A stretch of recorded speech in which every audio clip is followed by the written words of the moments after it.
They thought we wasn't paying attention. Yeah. Yo, Imani, talk your talk. Facts, facts. I came with receipts, I ain't come to play. Expose every lie they've been selling all day. Head held high, I ain't ducking no smoke. So, truth hit harder when the system broke. Talk to him. I came with receipts, every file got names. Everybody loud till accountability came. We ain't moving in fear, we applying that heat. Better tighten up now, cause I brought the receipts. Let's go, let's go. See the cameras flash when the hearings start. Whole room shook when they spoke from the heart, trying to cut me off, now I claim my time. Every interruption just exposed the crime. History long, but the memory longer. Pressure make diamonds, pressure make stronger. You can twist headlines, spin every thread. Can't rewrite facts when the truth been said. Everybody gangster behind that desk, for the numbers show the public been stressed. Families hurting while they paint pretty pictures. Meanwhile, pockets getting thin about a minute. Facts, they don't stop capping quick gas like games. People buy eggs with a pocket full of change. You can fake statistics on a PowerPoint slide, but the checkout line don't never lie. Who gon' speak? We will. Who gon' fight? All night. Who gon' stand when they kill our rights? We will, we will. I came with receipts, I ain't come to play. Expose every lie they've been selling all day. Head held high, I ain't ducking no smoke. Truth hit harder when the system broke. Let's ride, let's ride. I came with receipts, every file got names. Everybody loud till accountability came. We ain't moving in fair, we applying that heat. Better tighten up now, cause I brought the receipts. Courtrooms echo, but the streets hit louder. Every bad ruling made the movement prouder. Take one vote, then we register 10. Built from the block, let the people win. Can't silence voices born from struggle. Built these dreams through pain and hustle. Grandma marched so I could speak. Now I'm 10 toes down every single week. Every chapter got another revelation. People waking up across the nation. Ain't no crime without confrontation. Truth is the spark for transformation. Wake up, ain't about left, ain't about right. It's about wrong hiding under bright lights. Question everything, don't question names. Power belongs to the people, not the fame. If they tell you hush, if they tell you wait, move now. If they tell you quit, if they shut one door, if they shut one door, build more doors. Look. Look, I don't need permission. I was born with a mission. Every generation got a choice. I'm choosing resistance. Feel like a weapon, mic like a torch. Truth keep burning till it let the hope pour. Kingdoms fall when the people unite. Darkness disappear when they turn on the light. Ain't chasing black, I'm chasing change. Every verse another broken chain. Break it, break it, break it. Every sister standing up. Every brother finding peace. Every time watching us. Learning courage, don't decrease it, multiplies. I can't move the seats.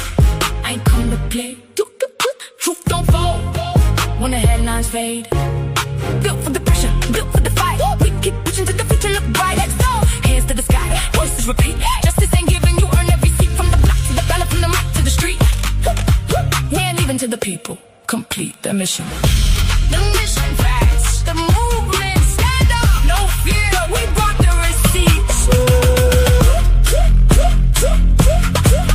Truth.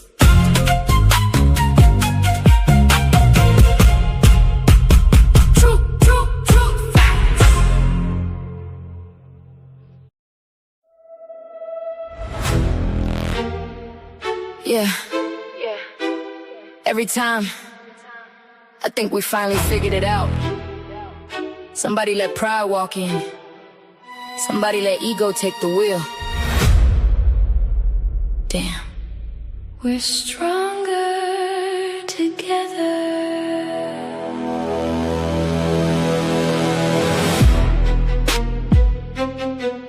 Yeah. We're stronger together.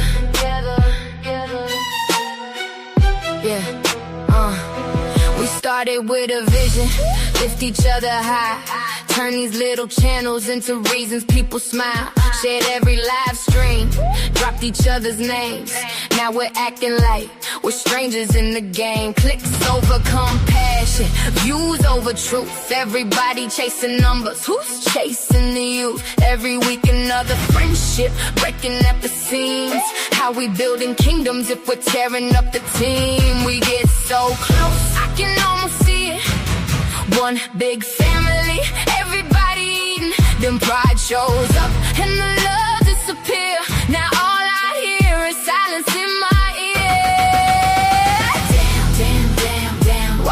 always fall apart. Damn, damn, damn, damn. Who taught us to guard our hearts? We rise together, then divide again. I still believe we can still win, but damn, damn, it hurts to watch. Everybody say we family, till the camera stop rolling. Everybody say I love you, till somebody else is growing. One blessing shouldn't threaten mine. God made enough sunlight for everybody to shine. Somebody getting 50 views, somebody getting 50,000. While we counting blessings like love is running out, then what if your breakthrough was connected to my hand? What if heaven's waiting for us to understand? Maybe the algorithm ain't the enemy. Maybe fear is, maybe competition is. Maybe we're starving for applause when we should be feeding purpose. I ain't perfect, I got scars too. I misunderstood people, people misunderstood me too. But if we never heal, we'll repeat the pain. Different faces, same old game. Children watching, learning from my way. Seeing grown folks go each other away. What are we teaching? What's left behind?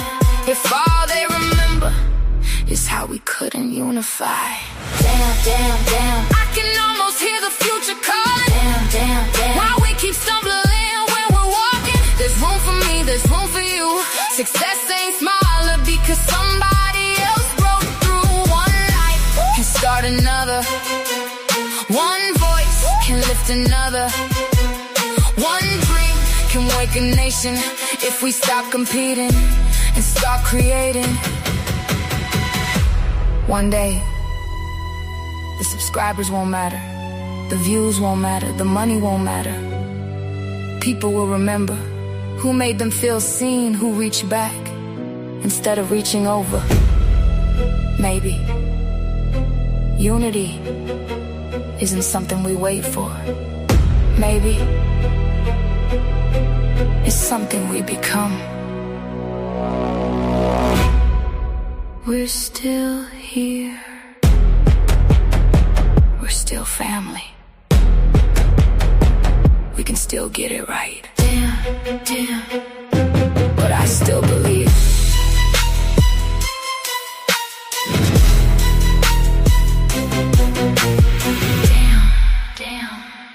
But I still believe.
Hey y'all, what's up? What's up? What's up? It's your girl Golden, and we're back with another live, y'all. Y'all know we gotta pop into the top of the week with some politics. But what is up? What is going on? We made it through the weekend, y'all. Happy Monday to everybody. I hope everybody is doing well. It is about 1:36 p.m. here Eastern Time in the United States and the Carolinas, y'all. And the day started out a little bit dreary, but guess what? The sun came up as it always does. And so you know what that means. I'm in a great mood. And y'all know I'm here with my lovely co-host, Imani. And so, y'all, we're going to go ahead and get to a few political updates, but we got a few things we'll talk about before we get into it. So let's go ahead and say hello to everybody. Shout out to my girl, Maggie. What's up, girl? Thanks for coming over to visit me. How you doing, boo? I'm glad. I'm so glad that everything, went the way it went. We'll talk about a little bit of that in a bit. But hey, Sigrid, thank you for coming over, Sigrid. Angie, what's up, Angie? Thanks for coming over. Polo Sports was up in the building. What's up, Polo? Gemma 1139, what's up? How you doing? I think this is my first time seeing you here, but you're very much welcome. So thank you for coming in. Hey Maria girl, what's going on? What's going on? Thank y'all so much for coming in. I really appreciate that. And y'all know Mama War is in the background. And Imani is here. So without further ado, let me go ahead and bring her up. So Imani, what's going on, girl? How you doing? How you feeling? How's the weather? What's up? What's the tea? Weather is hot actually, and a lot of people have been. Well, a lot of people have been suffering. Quite a few, unfortunately, have passed away from the heat. It's unusual for for it to be this hot for so long. It's about 35 degrees again, um, and it's good for the weight loss diet though, because I am Well, that sweating. yeah, yeah, you know what I mean. But it's unfortunate that you said some people have been passed away from like the heat. A lot of people do suffer from heat strokes, and it can lead to fatality. So that's why a lot of times I'll be hearing people saying it's really hot where they at. I just try to remind them like just make sure you stay very hydrated. You know what I mean, and be as cool as you possibly can be, and try not to stay in the heat too long because it can take you up out of here. The heat is a real serious thing. So, are you cooling up there today? Because I know, you said y'all been having record high heat levels there in the UK. So, how is it? Is it Yeah, I'm cool. overbearing? Well, the problem is that it doesn't cool down till about, say, 10 p.m., 11 p.m., like really late into the evening. So it's not like it starts cooling down early evening. So now it's kind of 20 minutes before 7, and it still feels like midday heat. So yeah, it is unbearable. Shouldn't complain, but I'd rather be on a beach sipping a cocktail in this kind of heat. Said if it's gonna be hot, I need amenities. You know what I mean? I'd rather be on the beach with a cocktail. You know what I mean? But yeah, yeah. This heat has been pretty terrible. It really has. It's been like hitting the hundreds here. Talking about Magic, talking about it's getting hot in here. So take off all your clothes. I am getting hot. Never mind. Anyway, yeah, we have to survive the heat in any way we can. Okay, so we do what we got to do. But anyway, happy Monday, y'all. I hope everybody had a good weekend. We at the top of the week, and we getting back into it. We got some political updates we want to bring to y'all, but y'all know per usual, we do have some housekeeping we got to do. And just a quick reminder that housekeeping is always not negative. Sometimes it's positive as well. But just a few things that we wanted to tap into before I pop into that, Imani, and get that kicked off. Did you have a few things that you wanted to say, or you want to just jump right into the housekeeping? No, you jump right into the housekeeping. I'm good. I'll just do a closing message today. It's all yours. Take the floor. Child, girl. Okay. Let me see if I got enough lung capacity to do. No, I'm just kidding. Anyway, so y'all, yes, we will be addressing a few things on housekeeping. So, first and foremost, all right, let's be clear. Okay. I be taking my trips, yes, because I like to visit people and support people and things of that nature. And then, I do my content that I do over here and stuff like that. And every now and then, you got people that'll come around and they be in your comments and they have certain things to say. So let's just get one thing straight regarding how we handle this space over here. What I've been seeing is that there is a bizarre double standard happening when certain people feel as though they are entitled to tell us what to do and where to go and what we can and cannot speak on. Yet, the second we do respond or set boundaries within our spaces, we are now the ones that are wrong. Want to talk about hypocrisy?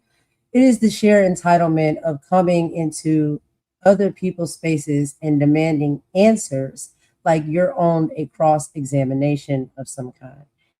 And also trying to dictate how this platform and this channel is ran. So let's talk about someone who actually left a comment that they quickly tried to delete that was giving very much threatening tones and told me just wait until Wednesday, and you'll see. This is what this person commented under one of my videos. Just wait until Wednesday and you'll see. And I believe they even went into detail to say, let's see what you get in the mail. Interesting. So, Doo Bird. We'll be talking about Doo Bird. So this is some content holder, I guess, or a channel holder, Doo Bird, that we've seen around in a lot of places and likes to leave a lot of comments under my videos that are very suspect. So let's talk about accountability and deflection. This person comes in to my channel and claiming that they don't care what has happened, what has been said, but yet they spend an entire paragraph demanding answers to messy questions. They continue to bring up old drama and references to other content creators and what they allegedly said or showed on their platform. If these are individuals that don't care, why are they archiving past streams and policing my content, my comments, and my messages? The tone policing and dictating boundaries, okay? So they write things like, you must stop inserting yourself in other people's business. I'm just saying, stop inserting yourself into other people's business. Let's clarify this. This is a commentary and review platform. We discuss public topics, community dynamics, and creator accountability. Pointing out public behavior isn't inserting myself. It's the exact premise of this channel and this platform. Everybody does the same thing. But it's cool when they do it. It's a problem when I do it. Yeah. Anyway, weaponized fragility and the interruption narrative. So, when Imani rightfully stepped in to call out the blatant entitlement of a viewer trying to put, and let's just say, Black American women in their place, look how fast the pivot happened. Suddenly it's, so you're telling me just because I'm a white woman, I can't say anything. You don't know if I have a mixed child. It's these type of commentaries that make it very obvious about how you see the world. If you have a mixed child, if you have Black friends, if you have Black family, that always seems to be thrown out there when you get called out for your behavior of entitlement. Now, because you have a Black person that is so closely embedded to you in some way in your life, you're allowed to be entitled to tell Black people what to do? Let's be very clear. Bringing up your family dynamic doesn't give you a pass to come into anybody's chat or platform and try to micromanage me or my co-host or any of the people that come to support me on this channel. Then comes the classic divide and conquer tactic, trying to drive a wedge between Imani and me. You always seem to be interrupting her. You literally put words in her mouth. These are the things that they have said that Imani does. It is not true and it does not happen. But this is divide and conquer tactics. So let's set the record straight. Imani is my creative partner and co-host. She isn't interrupting me. She is standing beside me. When you address this channel, you address both of us. I am a very grown woman, and I don't need Imani speaking or defending this space unless she's defending herself, and she absolutely gets the chance to do that in this platform because we both share it now. She wouldn't be here if we weren't a united front. So be very clear. We are both very much always on the same page as far as when it comes to the content that we make, how we engage with one another, and what we discuss. And so please, who exactly is inserting themselves where? Apparently, it seems like these type of individuals, such as Doo Bird, are the ones that are asserting themselves as something they know nothing about. So the bottom line, to anyone who thinks holding a receipt of watch hours gives them ownership stake in how this platform is managed, it doesn't. We see the toxic comments. We see the bad faith engagement disguised as honest questions. If you're here to police who we talk about, how Imani and I interact, or what catchphrases are used on the internet, you're in the wrong corner. Because I think you're out of your league and you don't know what you're talking about, in my personal opinion. That's coming from Golden. So, how this channel is managed has absolutely nothing to do with certain demands from individuals. You're kind of confused about the dynamic or the systemic entitlement behind trying to manage a Black creator's content. So do yourself a favor, go back, rewatch the stream, and pay very close attention to maybe the live and the segment we did on Karen's. Then maybe you will understand what you look like when we see you. Thank y'all for the watch hours, though. Thank you for the engagement. But the boundary is set. And peace be with you. Now that I cleaned all of that up, child, we can get into the positive housekeeping. But before we do you have anything to say about it? Yeah, I just wanted to say another thing. Apparently, this was another question that Snoopy was asking. Snoopy was asking if you should be in this sector speaking about politics. Now, let me just get this straight. Snoopy, do you actually think that Black people do not need to know about things that affect their daily lives? And once again, who are you to question the content? Because I don't see you questioning 82, who speaks about politics. I don't see you questioning Lady Letitia, who sometimes speaks about politics. And I certainly don't see you questioning Danny Robertson, who speaks about politics. So what you need to do is ask yourself why you have such a hyper focus on what content comes out of Golden Queen's channel. These are the things you do not see yourself doing. And this is what we're talking about entitlement. You think you're entitled to say whatever you want. And for clarification, when I responded to Doodoo Bird, I said, who are you to ask a Black American woman, in case you think I was classing myself as a Black American woman, because that will be the next narrative you'll run with. You were telling Golden that you wish her well in taking her channel forward or elsewhere or her content.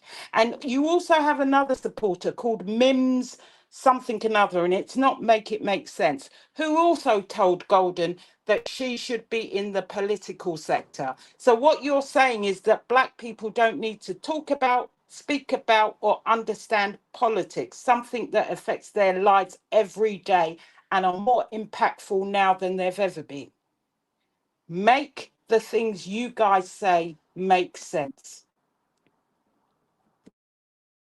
Sorry, that's it for me. I forgot about that point. No, you're absolutely right. Because apparently, all we're good for in the Black tea sector and as Black people is fighting one another, tearing one another down, jumping on one another. Yeah, all of that. That's what you come and bring your popcorn to see Black people in the Black tea sector do, right? And let's be very clear. In the Black tea sector, we can spill a little tea, we can have a little fun, we can have a little roast. We do it all. But for you to say that politics doesn't belong in the Black tea sector, that's a bit telling of what you really think when you see us. You only see us as one thing, right? To be able to entertain you by a lot of times fighting amongst ourselves. Anyway, y'all, moving on from that, like I said, when it comes to housekeeping and things that we pay attention to on the platform, it doesn't always have to be setting some records straight. It can be celebrating some wonderful things as well. And so let's go ahead and do that. So I wanted to pivot to something incredibly beautiful that happened last night. And one of the individuals is here, okay? But we seen it, y'all. Everybody has chopped and screwed it and, made it content. But a lot of people didn't wait around to the end. So this is a reminder of why we do this and what is actually possible when people choose community over chaos. You know, that's something that we're trying to push and definitely do on this channel. And we've been inspired by other great channels as well to push for love, light, and unity. So last night, I watched multiple people join hands and hearts to help encourage a reconciliation between two content creators. Now, we all know how this sector works. Yes, there may be some back and forth, some tough conversations, and some healing that needs to happen before a full makeup is official. But the fact that it's happening and that it's possible shows you that true beauty of unity. This is what happens when we all band together. It doesn't matter about our race, our age, our religion, or our sexuality. At the end of the day, it's just human beings standing shoulder to shoulder, fighting for peace and restoration. So I want to give a massive, heartfelt shout out to Kimmy Love and absolutely everyone else who actively fights for understanding, love, and unity when genuinely taking people's real feelings into account. It wasn't just a good stream, it was a powerful display of what we really can achieve in this space if we choose to bind together instead of tearing each other down or apart. This is the direction that we're moving in. And yes, it is happening in the Black tea sector. So that concludes my housekeeping, y'all. You know, I just want to bring in a little bit of positivity because, like I said, child, people will clip it and dip it and rip it, and they only want to show you the negative part, but they don't want to show you the positive side. They don't want to show you the end goal. And we seen something lovely happen last night, which can continue to happen amongst all of us if we put forth the effort to have it. So, what do you think about that, Imani? Yeah, I didn't see most of it until this morning, and I was so glad that it was resolved because otherwise I was just gonna have to come and kick both their artists, really, both Maggie and Ralph. No, I was really glad to see that you resolved it. And as Kimmy said, it was what they wanted to happen. They were reveling in their popcorn and whatever else they were cheering and celebrating. And that for me is quite disturbing that they revel in people falling out. I mean, who does that? I mean, on a daily basis. They were going, yes, yes, that's it, yes. They've broken up. But the twins, the birthday twins, are back together again. So I was really glad to see that it was resolved. I was glad that I didn't watch it until this morning. But yeah, it's what they want. They want division and you guys to show them unity. So, I'm just glad it got resolved. And it's easy to resolve stuff if it's not left to fester. So it was great. It was great. The twins are back together. Yes, the twins are back together. I love it. I love Maggie and Ralph energy together. They really bring a lot of enjoyment to people. You know what I mean? They both have their different personalities that they bring to the table and the platform, and people enjoy watching them talk and do stuff. So I love that. I'm glad to see that reconcile is possible. So yeah, that is literally all I got for the housekeeping, girl. If you don't have nothing else, you want to dive into a little bit of what we're gonna be talking about on this political live today.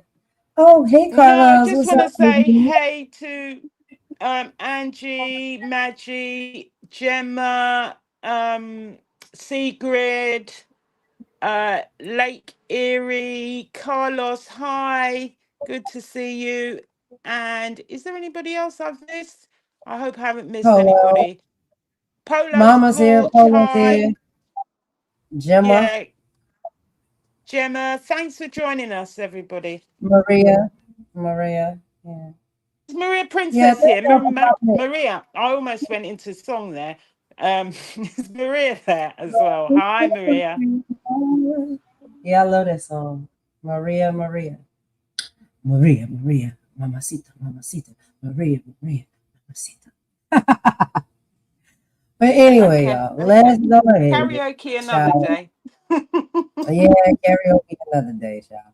My voice ain't in the right place. I don't know if it ever is. But anyway, let's go ahead and get into the political updates, y'all. So, we got a few things we're gonna be breaking down on this live, y'all.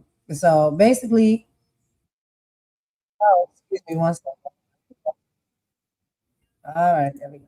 These things just start playing out of nowhere. Anyway, so we're going to be breaking down some of the latest global headlines from, of course, the excellent platform Democracy Now, which breaks down, political headlines not just from one country but worldwide. Before tearing the cover off of the case demanding national accountability, the suspicious tragic death of 18-year-old football player Nolan Wells. We have some updates on that. We also have a former judge that has now broken his silence and is speaking a little bit more on the case and actually happens to be saying that there should be some calls for arrest. Plus, the political world has been rocked by the sudden passing of Senator Lindsey Graham, and the internet is spiraling over sensational, unverified claims, alleged, out of DC's underground about some of Lindsey Graham's behavior. Finally, we bring you an explosive exclusive as we expose the real people who are hiding behind the anonymous YouTube accounts that have been systemically defaming Judge Faith and Kenny Lattimore. We're actually going to be talking about that yet again. We talked about it previously, but I think it is all very relevant in the current day. Pulling back the curtain on coordinated digital hit jobs. We're separating fact from fiction. So y'all, drop y'all thoughts in the comments in the chat per usual. Y'all know we'll meet you over there. And we're going to be getting into all of this. So on the top of it, y'all, we're going to dive into, per usual, we have some videos and stuff of that nature. We're going to get into Democracy Now! And their weekly updates. So shifting our gaze to major global events, Democracy Now! Reports a highly volatile landscape. The United States has launched its second consecutive night of military strikes against targets in Iran following escalating tensions in the Strait of Hormuz. President Trump has issued aggressive maritime warnings, leaving energy markets incredibly volatile. Now, domestically, Capitol Hill is adjusting to sudden shifts in Senate power dynamics following Graham's passing.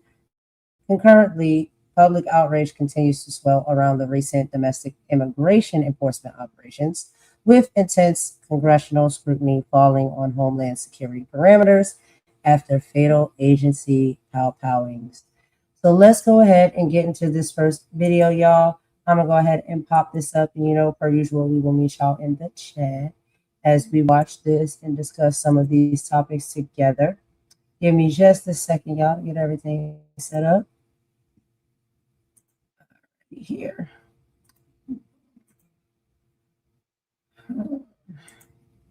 Child, you know how this stream y'all be. Click, click, click, click, click. All right, here we go. All right, I'm going to pop my banner up and we'll meet y'all in the chat, y'all. Let's get into it.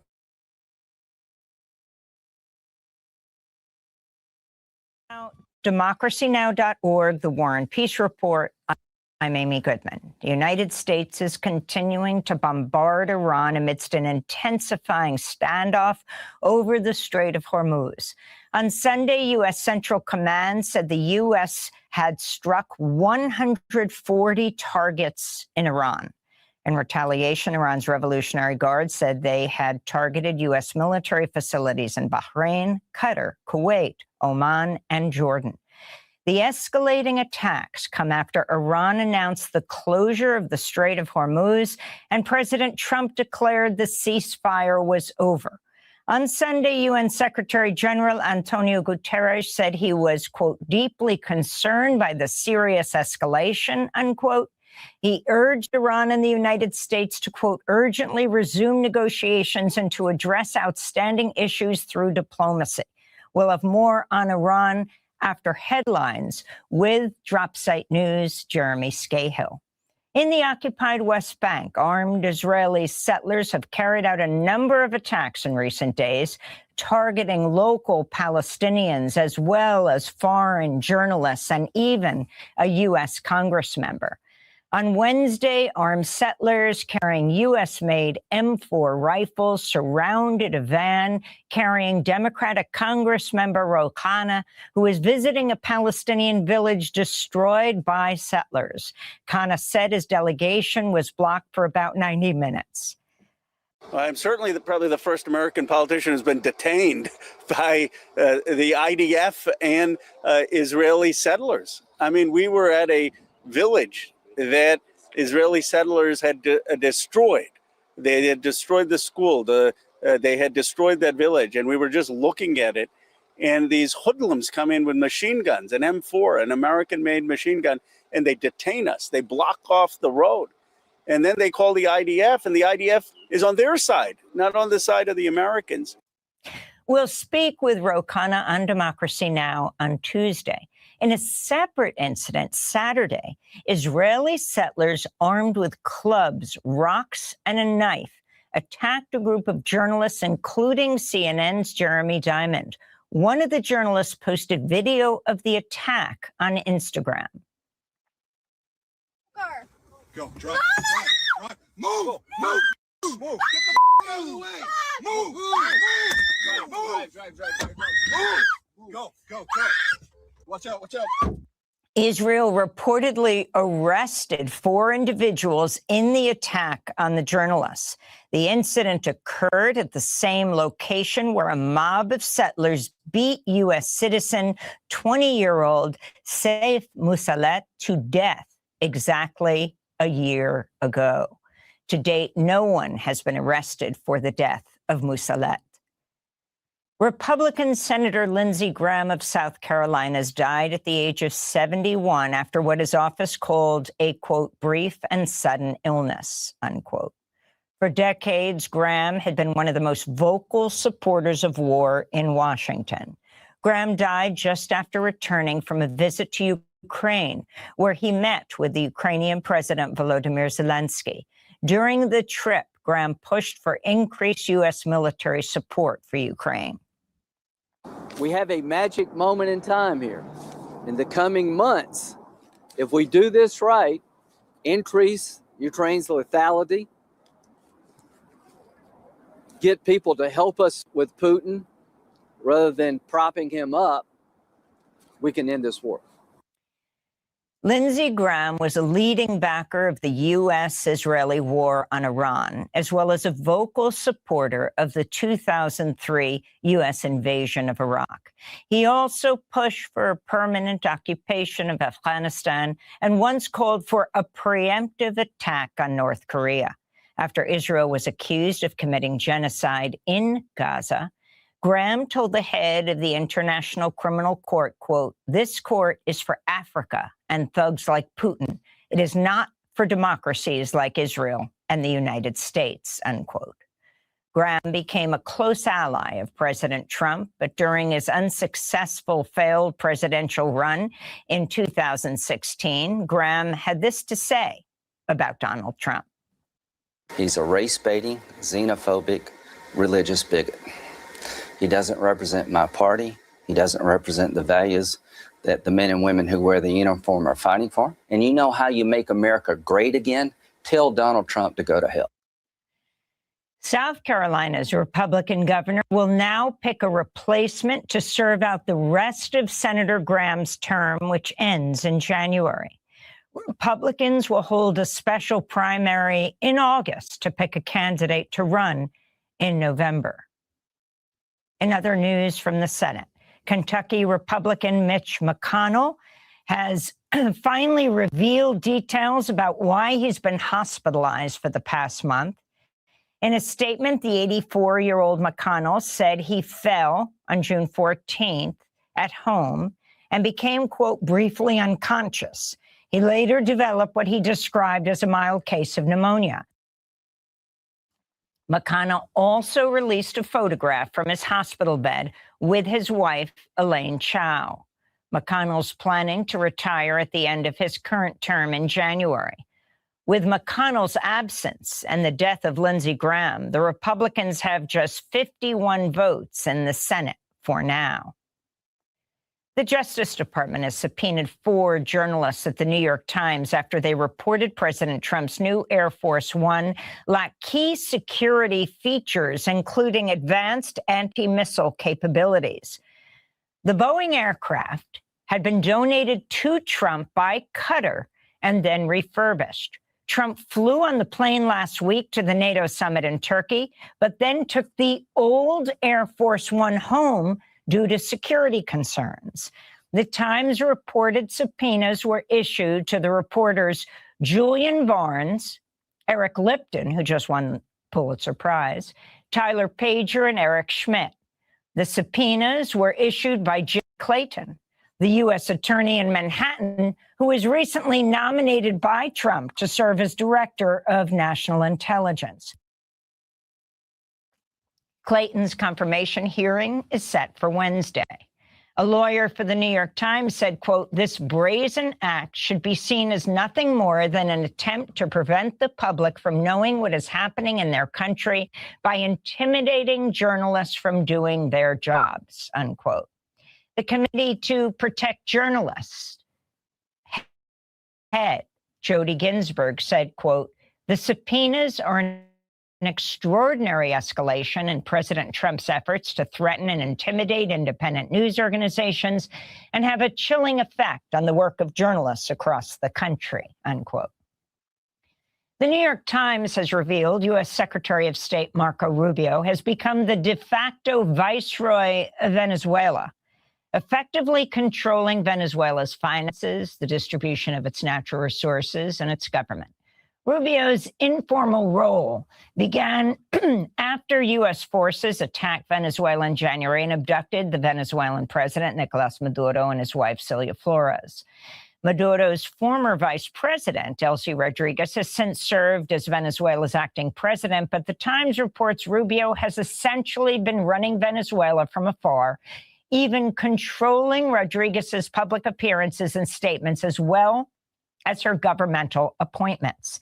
The Times likened Rubio's role to that of Paul Bremer, who was installed by George W. Bush to run Iraq after the 2003 U.S. invasion. In Europe, a group of scientists warned extreme heat led to 10,000 excess deaths in the last month. Germany recorded nearly 100 deaths by drowning. Over the weekend, wildfires raged in Spain, killing at least 12 people. It's one of the deadliest wildfires in the country's history. In Greece, authorities have urged residents in Greece's second largest city, Thessaloniki, to stay indoors and secure their windows and doors because of toxic smoke caused by a recycling plant engulfed by a wildfire. Meanwhile, in France, hundreds of firefighters are battling a wildfire south of Paris. A Trump-appointed federal judge has approved a request by the Justice Department to dismiss seditious conspiracy charges against 5 members of the far-right group, the Proud Boys, in connection with the January 6th insurrection. In his order, Judge Timothy Kelly said he did not agree with President Trump granting clemency to the rioters, but that he had no choice but to comply. After taking office, President Trump pardoned all of the nearly 1,600 rioters for taking part in the attack on the Capitol, which injured more than 100 police officers. Protests are continuing in Houston, Texas, after an ICE agent fatally shot Lorenzo Salgado Araujo, a 52-year-old Mexican father who'd lived in the United States for decades. He was shot after being stopped while driving to a construction site with 3 other men who were detained. Houston Police Chief Diaz is expected to meet with the FBI on Tuesday in an attempt to access evidence gathered by federal investigators. On Friday, the family of Lorenzo Salgado Araujo and lawmakers gathered to call for an independent investigation after eyewitnesses disputed claims made by ICE agents. Hugo Baldera Ibarra is a lawyer for the family. After speaking with these men, I have no doubt that what they're saying is the truth. I know that these agents, the agency is going to try to cover it up. This is not the first time that it happens. This has become a pattern where ICE agents claim that they use their vehicle as a deadly weapon, that they tried to run over the agents and the agents shot in self-defense. But all three of my clients reiterated that at no point was there ever an agent standing in front of the vehicle, nor was an agent ever placed in the line of danger. That is simply false, and I believe my clients are telling the truth. We'll have more on this story later in the week. There have been protests of hundreds of people over the weekend in. All right, y'all. So we made it right to the half-minute mark there, halfway through the video. So we're just gonna stop real quick, of course, for a quick commentary break and catch up on some of these stories and these reports, you know, that we have heard coming from Democracy Now! Imani, I'll go ahead and let you jump it off. And then after that, I'll go ahead and give some of my commentary as well.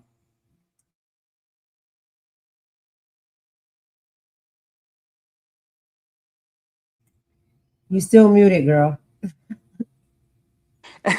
Obviously, there's the escalating conflict and the lack of ceasefire between the US and Iran. And there's more trigger warning bombing campaigns and Iranian retaliation against the US military facilities. This is still very serious and nowhere near what we thought was going to be an agreement.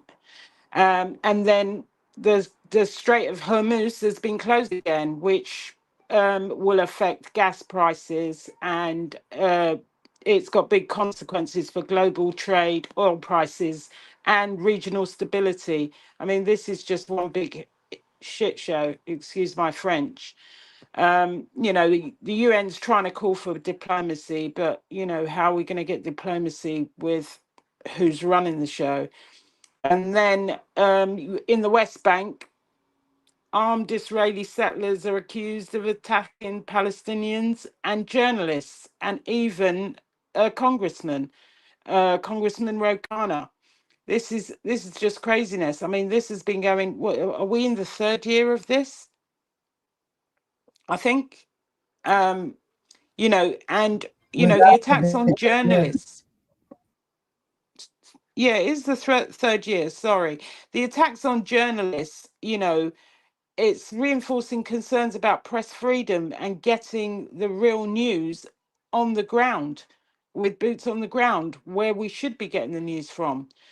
And then what else? We've got obviously the passing of Lindsey Graham. We'll discuss that later in a video. But he had a long political career, and he is well known for his consistent support for military intervention abroad.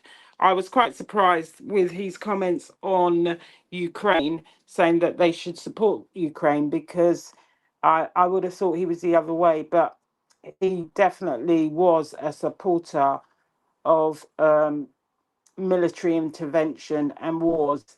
And that contrasted his previous criticisms of Donald Trump before Trump was Trump. Then we saw, you know, as I said, first half really focused on the international conflict. You know, what is the US foreign policy?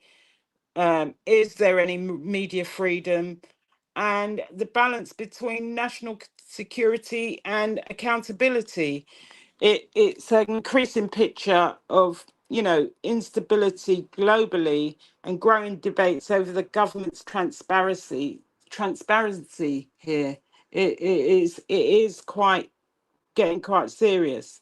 But also they talked about the heat, extreme heat. As I said, there are people who have suffered during this heat and this climate change. And it's about, you know, we've got to start looking at public safety, because it's affected by these extreme climate change, you know, extreme weather conditions. But yeah, I don't know if you want to cover that thing about the Proud Boys, because I can't even talk about it.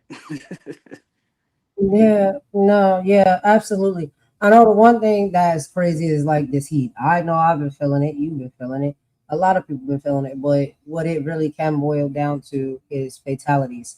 And so everybody must make sure that they're staying cool, they're staying hydrated, and just making good decisions as far as when it comes to the weather, and what you can take as far as your heat levels and whatnot.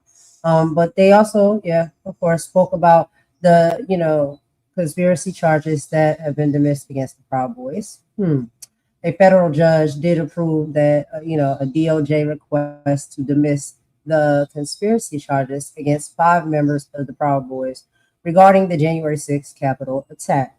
The judge noted he was legally required to comply due to President Trump's granting clemency and pardons to nearly 1,600 individuals involved in the insurrection. That's crazy work. But this is the administration that we're dealing with, where you can just do exactly almost whatever you want and possibly get a pardon. I don't even have too much more to say on that because I believe everybody sees that for what it is. I just think it's ridiculous. I don't understand how you can storm the Capitol with such rage and such vitriol. We've seen it on video how January 6th happened when they stormed the Capitol. And for a president to sit up there and say, oh, you get a slap on the wrist for doing that. Now, if people was like up under the jail for less, I would never be able to understand that. And then, the protest after this ICE unaliving in Houston, okay, there was a massive protest that took place in Houston, Texas, after ICE agents did fatally unalive by Pow Pow Lorenzo Salgado, who was 52 years old. He was a Mexican father who had lived in this country of the United States for about 35 years. He was a citizen here. And ICE claimed that this pow-powing and unaliving was in self-defense because a vehicle was used as a weapon. Where have we heard that before? Civil rights lawyer and multiple eyewitnesses firmly disputed this, stating no agent was ever in the path of the vehicle or immediate danger. But we have heard this previously. Like, they will use anything for an excuse to take out, their rage and their hate or whatever it may be. Excessive, and deadly force on individuals that don't deserve it. This was a citizen here. But anyway, y'all, let's get back into some more of the video and I'll meet y'all in the chat.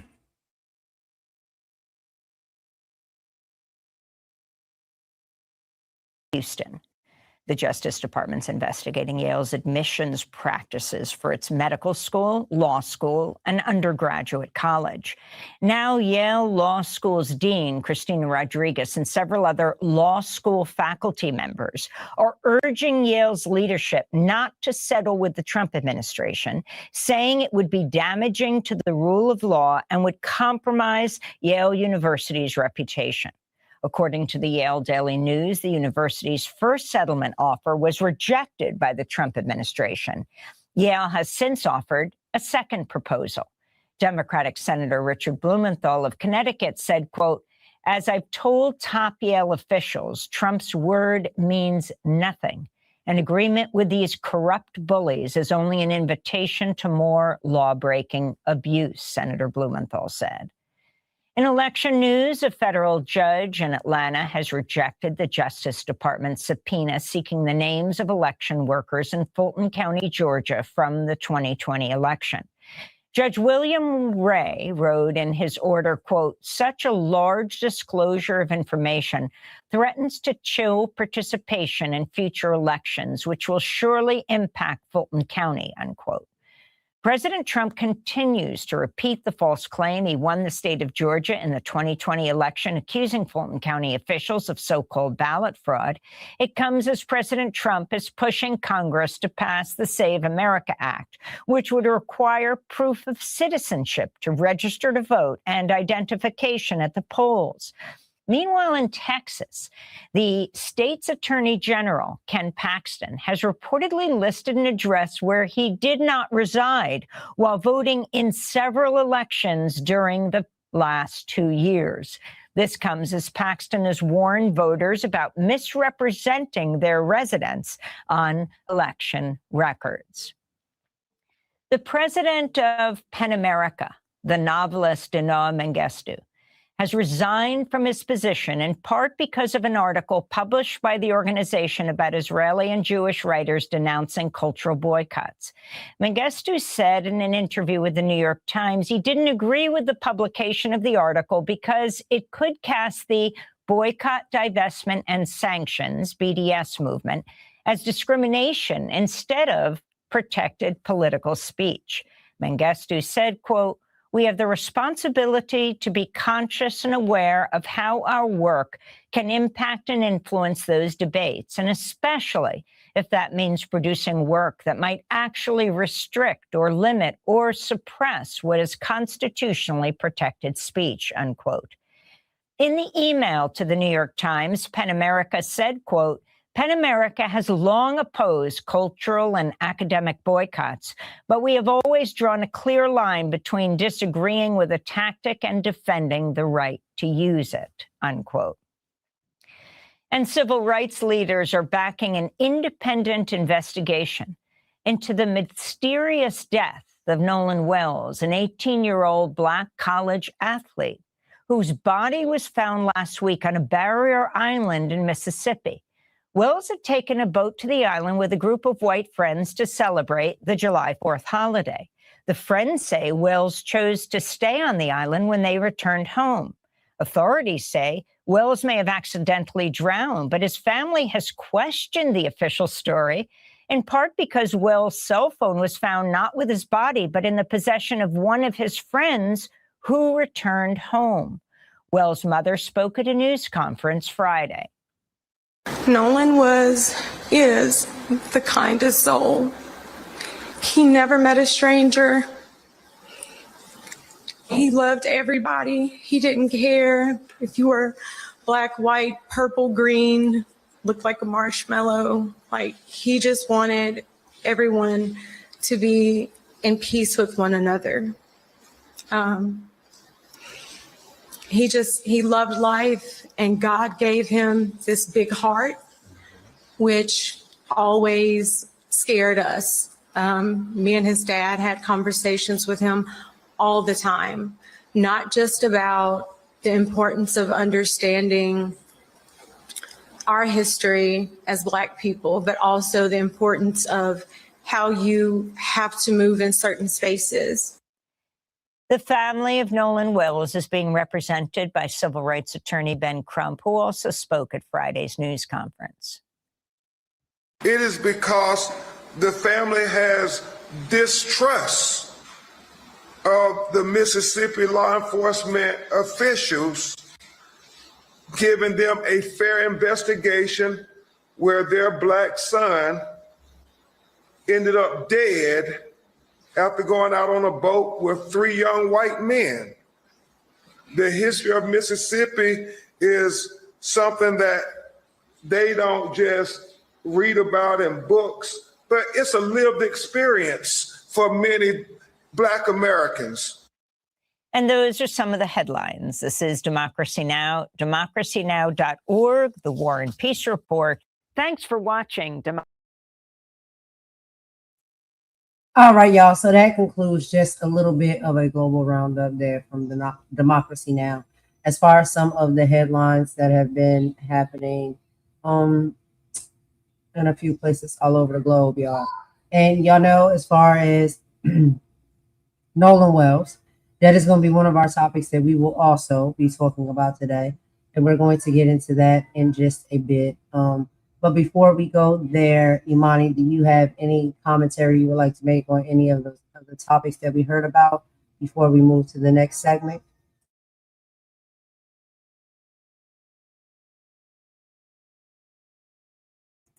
You can unmute, girl. I keep doing that. We spoke about the ICE issue, and that's an ongoing issue of concern.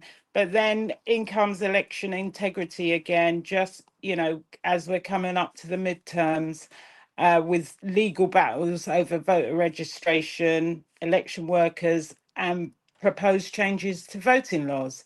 And these debates will continue to shape and may deter public confidence in democratic institutions.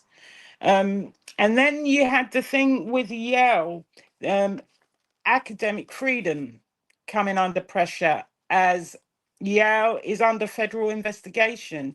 And there's debates over free speech, cultural expression, extending into the literary world, through the developments of Pen America. And obviously, we close with that tragic unaliving of Nolan Wells. We'll be covering that in our next segment. Very sad news about Nolan Wells and some of the other stuff. And also the climate headlines, obviously Europe with deadly heat waves and wildfires. Environmental issues increasingly overlap with public health, emergency responses, and economic stability. So it's all happening out there. There's a bit of everything. There definitely is a bit of everything, and this is, why we like to do this type of content when we talk about politics. We didn't just want to do it when it comes to our local areas. We also want to incorporate global politics within this, because we have to understand, if we love one another as brothers and sisters all over the globe, we understand that we all are going through something somewhere, battling our, own issues and whatever that may be. And if you don't know what other people are going through, then sometimes you cannot have the understanding or the empathy that you need to have for their experiences and what they may be fighting through, struggling through, or dealing with in their area. And so I do love the fact that Democracy Now! Does that. And we also bring it to the platform as well, so we can have these conversations, and just show love and spread the love and the awareness that we know that it's not just in our bubble where we live, as far as our countries, our states, our cities. People are dealing with things worldwide. There's a lot going on, and we need to educate ourselves about. But yeah, a lot of the headlines, very horrific. It's very sad to know that we all are struggling so the way we are all over. But what we're gonna go ahead and do now, y'all, per usual, we're gonna take a quick song break. After we come back from the song break, we are going to dive in a little bit deeper. We have a little bit more content and information here about the Nolan Wells case and the updates when it comes to that. So we'll be getting into that after we come back. But yeah, let's go ahead and bop it out for a bit, just to loosen the tensions up, because some of this stuff gets very tense. Imani? Yeah, and I was just going to say, if anybody missed our Black History stuff, we'll be doing that tomorrow. We haven't forgotten. We've still got that on the docket to do. I know we've missed a couple of weeks, but we'll be back with some Black History tomorrow and some celebrity stuff later on in the week. Absolutely. And, when it comes to the Black history, we like to do the same type of style. We do global Black history, because we Black wherever we at. And there are struggles and things that have happened historically and in current day all over the globe when it comes to being a Black or a brown person and experiences that you have. So that's why we like to do the global Black history. But yeah, we got that coming up for y'all. And Yeah, we've got some and positive stuff on the Black fun History as well. It's stuff. not all gloom and doom. We got some positive stuff because we like to highlight some of the achievements of some of our great Black people out there, just to let people know it's not all gloom and doom, and it hasn't always been gloom and doom. There are a lot of achievements as well. I agree. So let's go ahead and take this quick song break, y'all. We'll be right back. Thanks so much for rocking with us. And again, shout out to everybody who wants to come and join us on this live, whether you are in the chat or you're just listening in the cut. We can feel your presence as well if you're not here. We appreciate each and every one of you. Thanks for your time. Even if you do a quick drive-by, that is appreciated as well. Let's get into this song real quick, and we will be right back.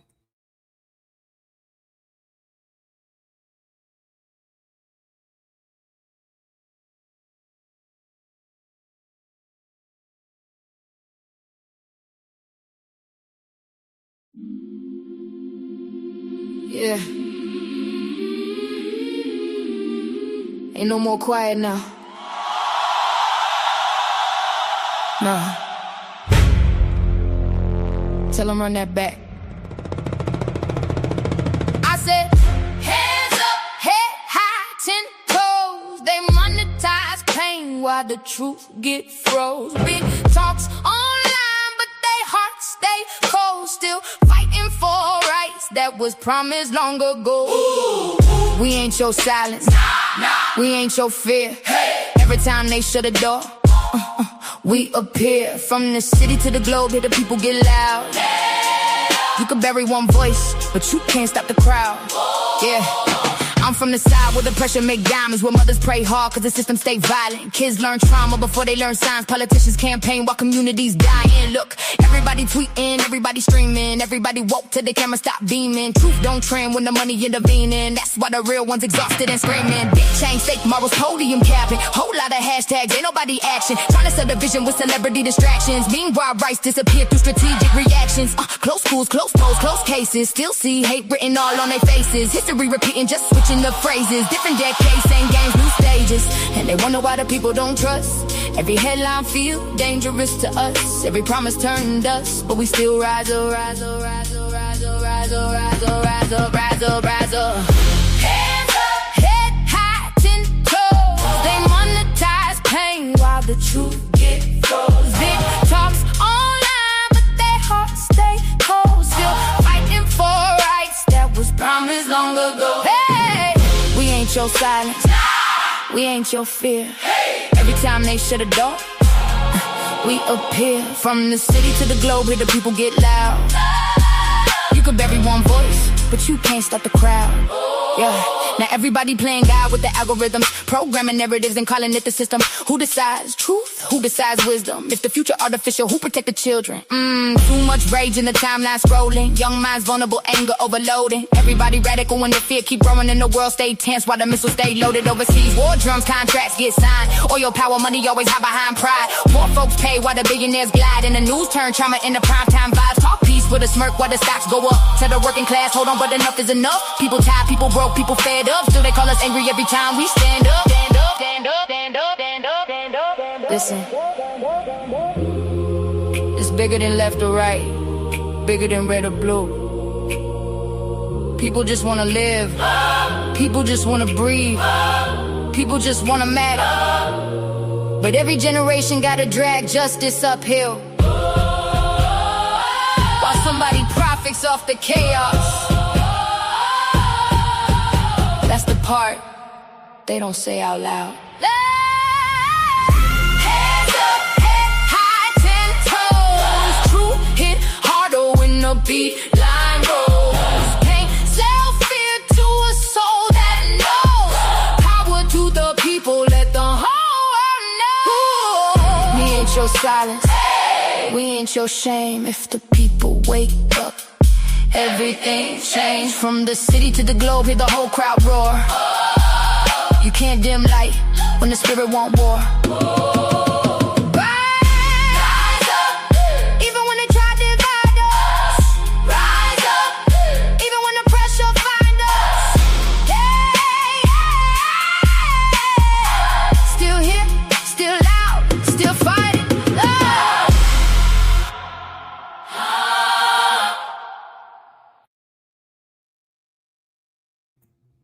All right, y'all. So thanks for rocking with us with that quick little song break right there. We're going to go ahead and get to our next topic. And as y'all can see, we are going to be talking about, unfortunately, we have to, Nolan Wells and his case, okay, and the Mystery Island clues.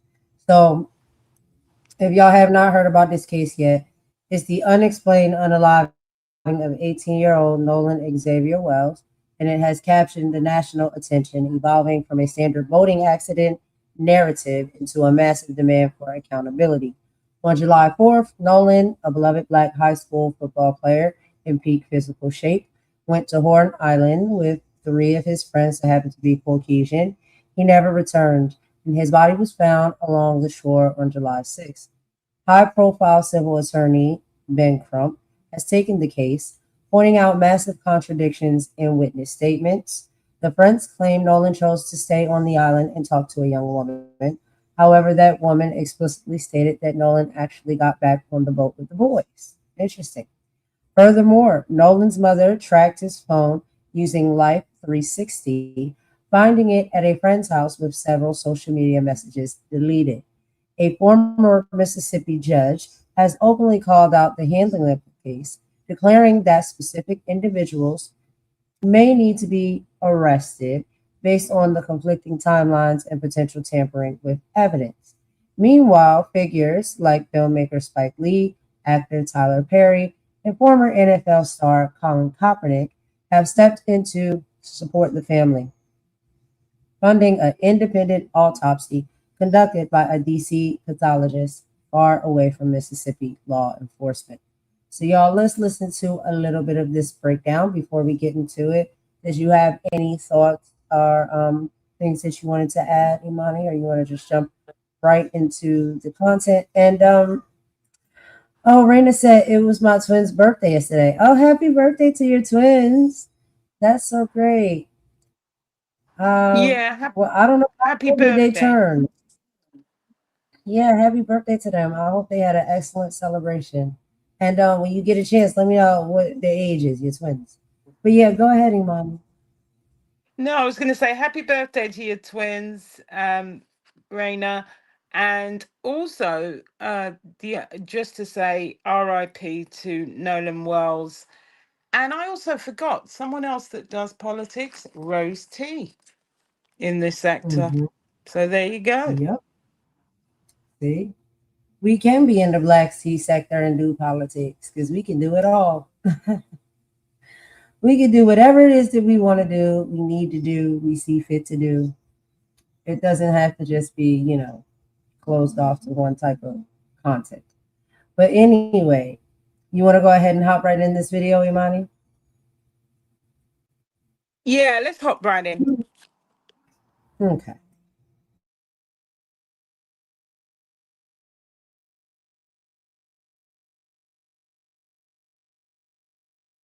A lot of new updates in the strange death of a teen on a boat trip to celebrate July 4th. The mysterious circumstances surrounding him being left behind, his body eventually being found washed up on the shore of an island. They're only getting muddled right now. So we're going to sift through all of it and bring you the very latest. Welcome to Sidebar, presented by Law and Crime. I'm Jesse Weber. Look, if you follow us here on Sidebar, we're always talking about the risks out there, the dangers. Have you ever thought about a data breach? You and your loved ones, your private information, constantly a risk of being leaked, which is why I want all of you to keep your data safe online. Here's how you do it. Incogni. Incogni tracks down all these old posts and search sites exposing your information, and then they demand its removal. Look, I was shocked. Turns out databases had my information, and within days, Incogni was taking them all down. The setup is super simple. You just create an account. Incogni is going to do the rest. And their unlimited plans custom removals feature lets you submit specific links that their privacy experts will personally investigate and remove. They can't harm you if they can't find you. Use code SIDEBAR at the link below and get 60% off an annual plan. That's incogni.com/sidebar. All right, so we're coming back to a story that has been haunting this Mississippi community. This is a story that has captivated the country right now. We're talking about the death of 18-year-old Nolan Wells, a college athlete, a beloved son. He was a young man who police say just went out to celebrate the 4th of July on a barrier island with friends and never came home. Now, we were on this when that devastating news came in. You'll remember earlier this week, we spoke with a member of the United Cajun Navy, someone who was actually a part of that search for Nolan, in the air searching when the news came in that a Park Service ranger had discovered Nolan's body. And since then, there have been some big updates that we got to talk about. As a matter of fact, the case has gotten so much attention that even some notable names are weighing in, calling this case a tragedy, but praying for justice, praying for transparency. And also, this is interesting too, there is a judge with apparently a connection to this case who's now spoken out, looking to seemingly set the record straight on these rumors surrounding her family's connection or involvement. And now the case is being attached to perhaps one of the most recognizable civil rights attorneys in the country, Ben Crump. Just recently spoke to ABC News, raised some serious questions about the handling of this case, is now representing Nolan's family. And all this while Nolan's body is being flown out of state for an independent autopsy, the results of which are potentially, reportedly, expected as soon as tomorrow. But I just want to take a moment here because a lot has happened and I want to try to get an understanding of it before we get into the new details. So this all started with that trip to Horn Island on the 4th of July. Now, if you're not familiar, Horn Island is this long, thin barrier island. It's about 10 miles off the coast of Mississippi. It's part of the Gulf Islands National Seashore, only accessible by boat. It's known as a spot where people like to go have some fun out on the water, especially on a holiday like the 4th of July. And that is exactly what authorities say 18-year-old Nolan Wells and a group of friends decided to do. That they apparently took out a private boat out to the island for the day, and something went wrong while he was out there. According to police, Nolan was last seen at around 3 p.m. on the northwest tip of Horn Island. His friends reportedly told searchers that he wanted to stay behind to talk to a girl, was planning to catch a ride back with another group. They ended up leaving, but when Nolan didn't return home, his mother reported him missing, setting off this massive search, involved multiple agencies, including the Jackson County Sheriff's Office, the United Cajun Navy. Now, we spoke with the Vice President of the United Cajun Navy, Brian Trasher, in our previous episode because he was part of the search. He was actually searching in the air when the news came in about Nolan's body. I saw the body from about 300 feet in the air, and I can tell you that it did not appear to be waterlogged. He was only in the water for a couple of days, but nevertheless, the sheriff's office put out a statement saying that they had no reason to believe it was not Nolan's. Yeah, so a park ranger discovered this body in the water off the northwest tip of the island on July 7th. The family confirmed it was Nolan, but this is where things get complicated because since that time, the case has taken some turns. The questions have only deepened. And I want to talk about what is happening right now. And now I want to bring on somebody to help make sense of everything that's happening. Joining me now, civil rights attorney, friend of the show, Joe Richardson. Joe, thank you so much for coming on. Particularly, I know you're at a conference, so you're very generous with your time. So, Joe, thank you. Always good to be here with you, Jesse, always. Thank you. I feel the same. So I want to start with the biggest development here, right? Arguably the biggest development. The family has hired Ben Crump, who is now representing them. He has been involved in some of the most high-profile cases in the country in the last few years, if you think about it, right? Representing the families of George Floyd, Trayvon Martin, Breonna Taylor. And he put out a statement this week that's getting, a lot of people's attention. I want to read part of it. Quote, "We've been retained by the family of Nolan Wells, a beloved son, teammate, and friend who went out to celebrate the 4th of July and never came home. The wide receiver at Southwest Mississippi Community College was preparing to return for the upcoming football season and would have turned 19 next month. His family deserves answers. They deserve the truth. We will not rest until every fact about what happened to Nolan on Horn Island is brought into the light, and we call on investigators to pursue this case with the urgency and transparency this family deserves." Now, Crump also spoke with ABC News and revealed that Nolan's body is being flown to Washington, D.C. for an independent autopsy, saying the family has concerns about the investigation being handled in the state of Mississippi. Joe, before I even go to the independent autopsy, why hire a lawyer? Because of all of the things that you don't know. Things happen very quickly as it pertains to a death. And gosh forbid there's something to hide. We're not saying that that's the case, but if there was something to hide, after an autopsy and you put that body in the ground, the body's not going to tell you any tales. And so we'll talk more about the autopsy, but that's one of the things that an attorney will do is get you a private autopsy. In the case of Ben Crump, he's also going to get you the attention that's going to ask questions that will put pressure on the powers that be, as it were, the people that are supposed to investigate thoroughly, et cetera. Because there are unanswered questions, you have to do the best you can to get to a place where you have every question answered that can be answered. You're not there, but is every question answered that can be answered. If the answer is no, and you can find an attorney that can draw attention as well as investigate, direct traffic, point at things, as well as address it with the media, then that's what you do. Does this signal to you that either the family, the friends, they believe that something's not right with this investigation, or is it just to cover your bases? They know it's getting a lot of attention. This, like you said, Ben Crump is a renowned figure in the legal industry. You wonder if he has back channels with law enforcement, his own sources, if he can put pressure on law enforcement or the prosecutor's office or who. And I'm not saying that there's a crime that has been committed, but is this signaling to you that something is not right, or the family believes something is not right?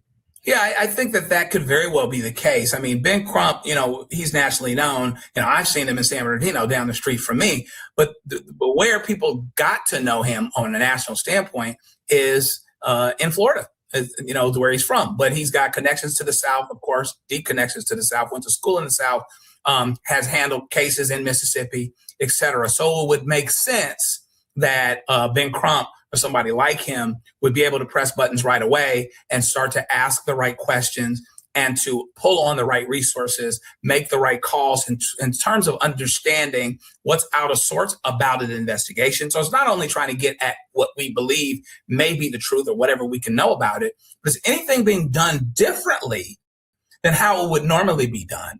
So he brings to the table all of those types of things. Legally, can a lawyer file something with the court or file something to put pressure on law enforcement or to direct law enforcement to release information to the family? I think that you have to look at whether and to what extent the powers that be here, I believe it's going to be the state of Mississippi as of right now, is not doing what it would normally do. If there's something that's not being made available as quickly as it would normally be, the key is entities get in trouble for not following their own rules, right? So what's All right, y'all. So we're right there at the 9-minute mark. Excuse me, because y'all know I'm still. So I wanted to stop it right here for a quick commentary break, and I want to be, and I'm going to tell y'all this is golden style. I want to be a little bit open about the conversation around this case, right?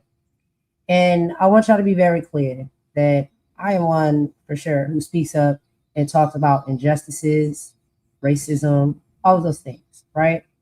And so I understand those things very well, right? When a circumstance or a case like this or, a tragedy like this may have those tones and those things that are included within the reason or the cause for the case.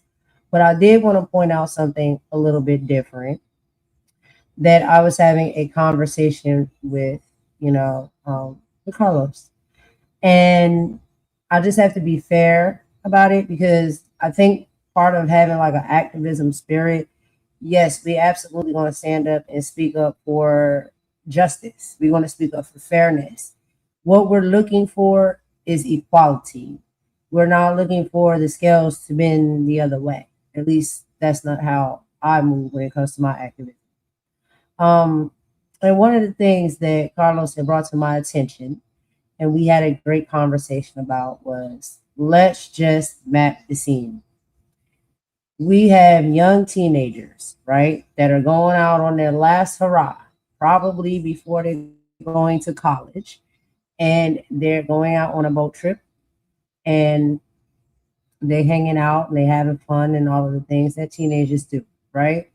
Now, if people have paid attention to the pictures, and if they've listened to some of the recent statements that come out, clearly teenagers turn up. That's what you do. Teenagers, young adults, they're turning up.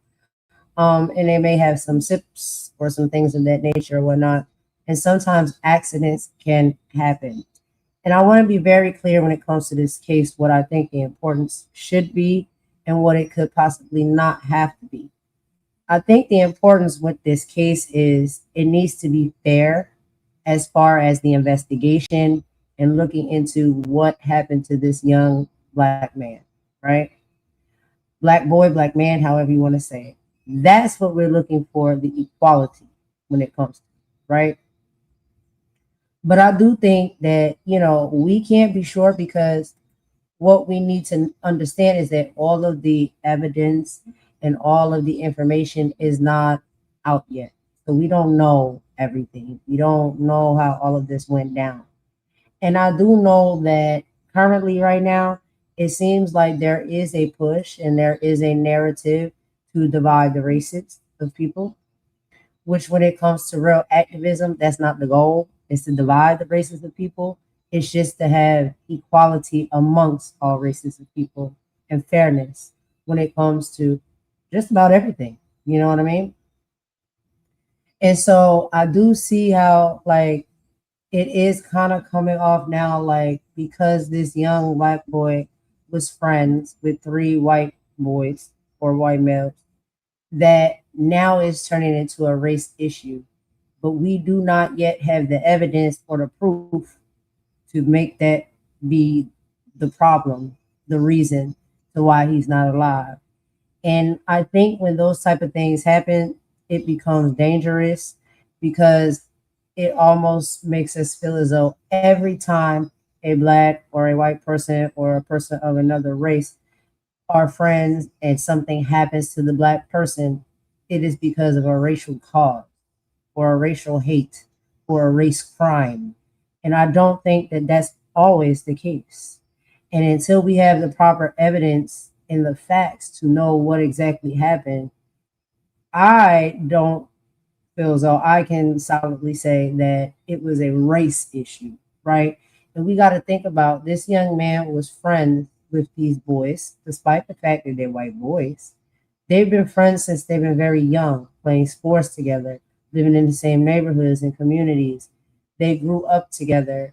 And we can't necessarily say that these young men have anything to do with the unfortunate circumstance, which it is very unfortunate, that this young black man has experienced, right?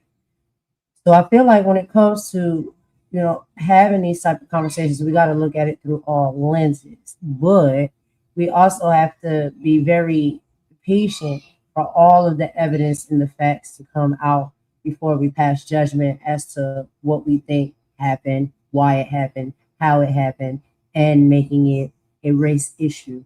I know we have a lot of race issues, and so that puts us in a constant PTSD, and then us always thinking that that is what has happened. But can that necessarily always be the case? Sometimes it's not. It could just be teenagers out there that's drinking, child, smoking, doing whatever, turning up, having a good time, and maybe an unfortunate circumstance has happened.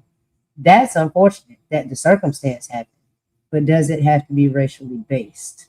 And I don't know. What's some of your thoughts on that, Imani? You let me know.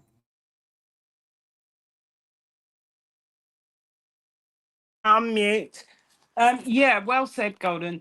I do think, and I really do think that it obscures from the fact that the institutions are at fault for not doing a proper investigation. And what you said is absolutely correct. Equality and fairness in how they investigate. Because even if it was an accident, there is a crime committed if you don't report it as you should. And these are the things that people think, this is what is ramping up the racial talk, because people feel that certain races can get away with doing wrong, and it was wrong to not report what had happened when it happened. That's what people are worried about, that this will get swept under the rug.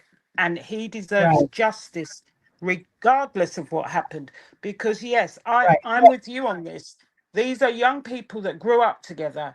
There is no reason and there is no history, as far as any of the parents have said, that there were any issues. There's no one, because if there were issues, people would be coming out and talking about them having arguments and fights. And you're not going to go on a boat trip with people you've had an argument with or you disagree with. I believe, mm, in my opinion, I believe something unfortunate happened and they've made the wrong decision about reporting what has happened, in my opinion. But I believe people have to let the investigation go through and not obscure it with a lot of the social media rhetoric, because otherwise it will never be resolved properly, and it will become an issue that it's not about. And it is about a young man losing his life at 18 and parents that need answers. And I think it's a real big shame.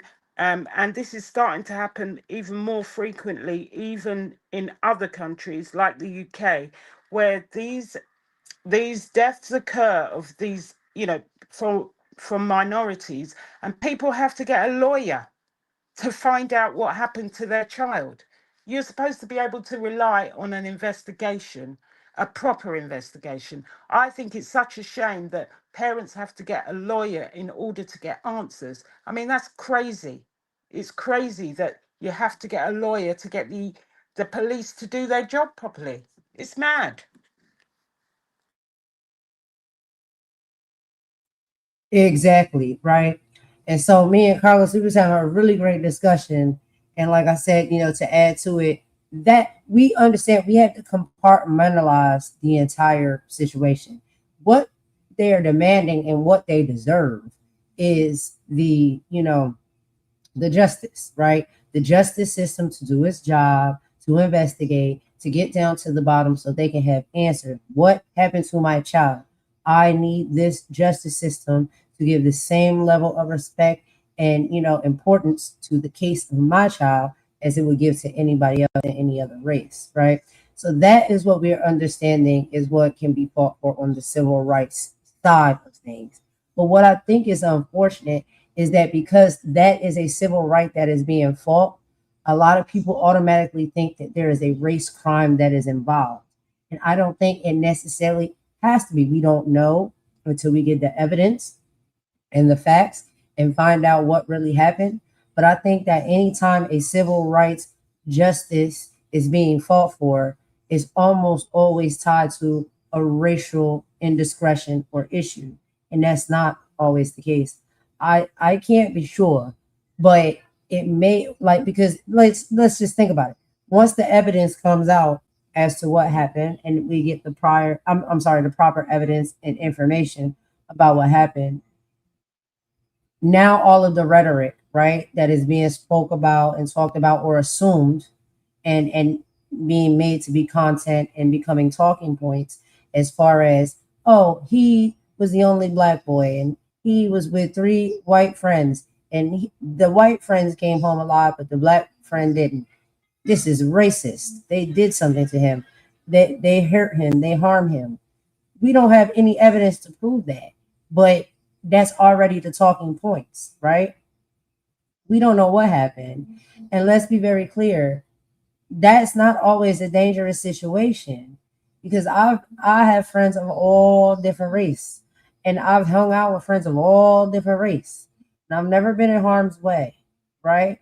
And so, I think that there is a lot of animosity when there is coming to some of these racial crimes, because we do know that they happen. But because they happen so frequently, I think that anytime a crime happens and race is involved, that's automatically where people's minds go to. This is a racial, discretion. He must have been set up. The white boys, set him up or did something like that. I just in my heart, I don't think that's how it went down. And then we have to take account to the things that we know already, right? So number one, you're on a boat, okay? When you're on a boat, you can have a cell phone, you can have keys, you can have things of that, on your person or whatnot. If you're jumping into the water to have a swim or whatnot, you're not going to jump into the water with your cell phone in your pocket. You're not going to jump into the water with your keys in your pocket. You're going to leave them somewhere safe and dry, such as a boat. And then you may be in the water, right? And your things are on the boat. Now, we don't know how it went down for sure because none of us were there. But let's just say, for instance, he decided he wanted to take a swim. Maybe he saw a girl that he liked. He was taking a fancy to, and he left his cell phone, his keys on the boat, and he wanted to, hop off the boat, get in the water, spend some time with the girl. Maybe they swim up the shore to go get some drinks or something to eat, and he didn't make it back to the boat in time, right? Because those boats have to take off at certain times when they're shipping out. And so he probably was kicking it with the girl. Maybe could have left his stuff on the boat with his homies and whatnot to stay dry and safe. He didn't get back in time, or he said, yo, I'm gonna just catch the next boat because I'm kicking it with Shorty. But again, there are videos now that have come out from the friends saying, and you can see it in the pictures, they were partying out there. They were having drinks. They were, they were doing teenage things.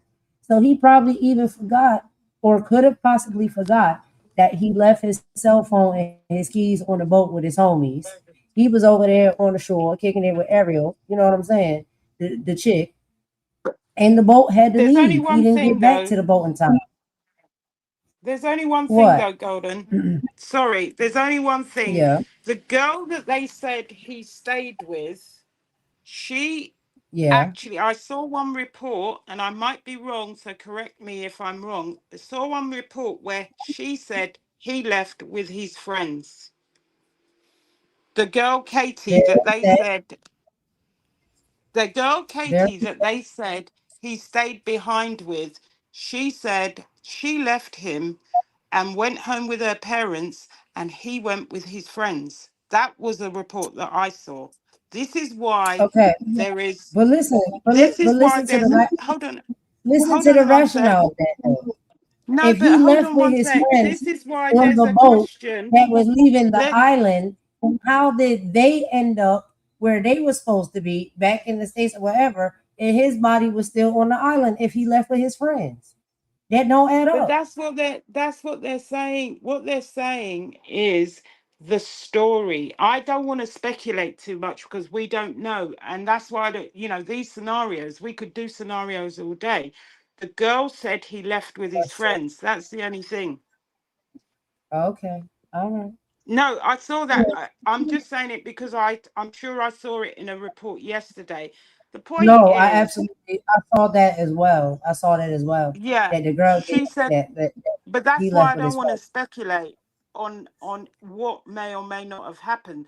The story, Right. and I still believe the after story of whatever happened does not add up. That's all I'm saying. It A doesn't lot of add things up. don't add up. Yeah. And So but that's this why the I thing don't for really me, want I'm to like, speculate yo, on it. a lot of things don't add up. But one of the things that I just, that child, I don't know. The people, if you let them tell it, they wouldn't believe that I would say.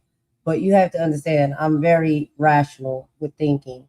It's just like I just don't want to hop off the cliff and be like, because this young man had or was with, several white boys that was his friends that, what I'm saying, well, he grew up with, that he's very close to, that now it becomes, like this racial injustice that these white boys did something to this black boy. We can't be sure.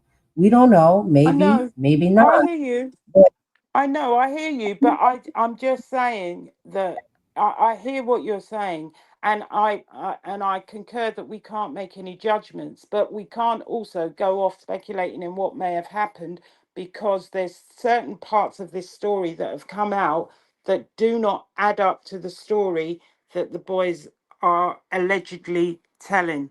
That's the only thing, and that's why with something like this that's so painful.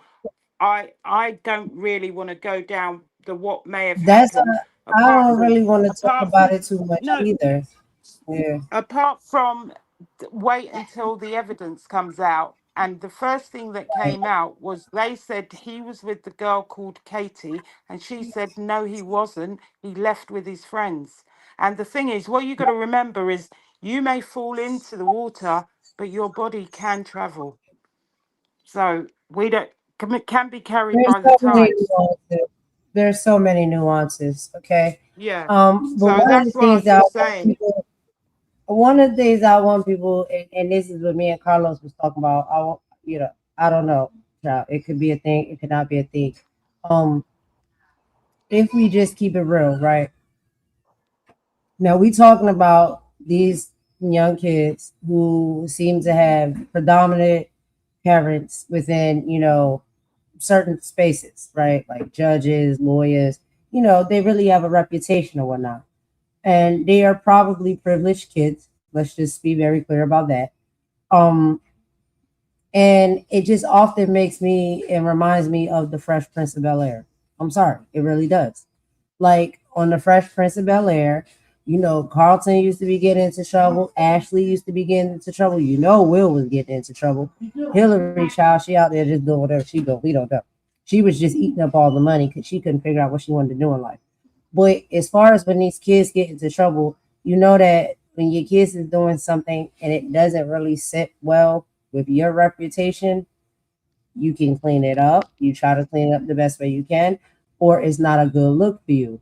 And so your kids know that, and so they try to hide some of the things that they do and sneak and slither around because they don't want you to look bad, you know, because of the prestige that you may have in the position and the title that you hold. And all of these kids seems as though they come from parents and whatnot that have some type of prestige position or whatnot. And so it's like if we can watch a Fresh Prince show, whether it's the one from the 90s or it's the, you know, new one that came out, it's the same concept. These kids be out here doing what they do. These teenagers be out here doing what they do. And they can be very good at sports. They can be straight A, whatever. It doesn't matter. But when they want to go out and have fun on the town, sometimes the things that they do is going to look bad on the parents because of the positions that they hold. And so therefore, sometimes they have to sweep those type of things under the rug, hide what they do, all of those things. So we cannot be sure exactly what it is, but that is a dynamic that does exist. And that is how some of these kids and these parents move and operate. So I feel like that could be something that could possibly be it. We could be wrong. We could be totally wrong. Maybe that's not it at all, but that could be it. Maybe they're trying to cover things up because they don't want to get in trouble. They don't want their parents to look bad. They don't want the situation to be bad. But I can't be sure.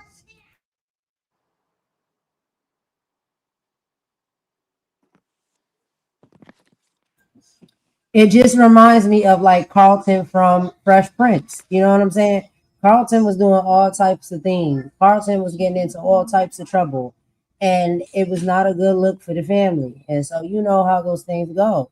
It's not just a show. That actually really happens in real life when the kids come from privilege and they come from like these, you know, prestige families and parents and whatnot that don't need their reputation looking bad. They may have to spin a narrative or a story in a certain direction so they can save face. I'm just saying that is sometimes what happens. I'm not saying in this case that that's what it's about, but that is a thing.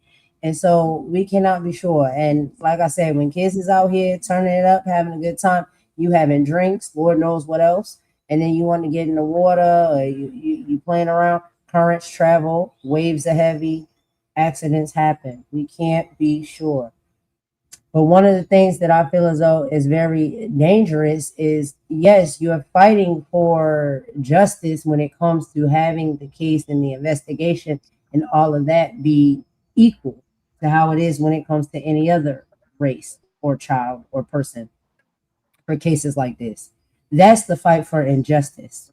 But just because you're fighting for injustice doesn't mean that what has happened is due to racial cause.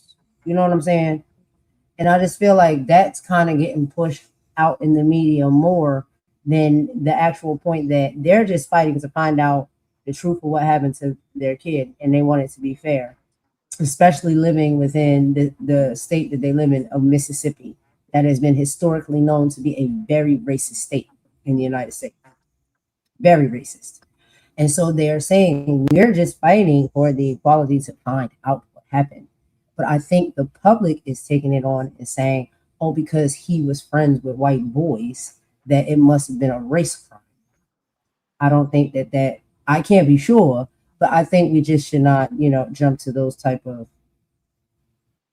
thoughts because we don't have enough information and evidence and proof for that to know if that's real or not. You see what I'm saying, Imani?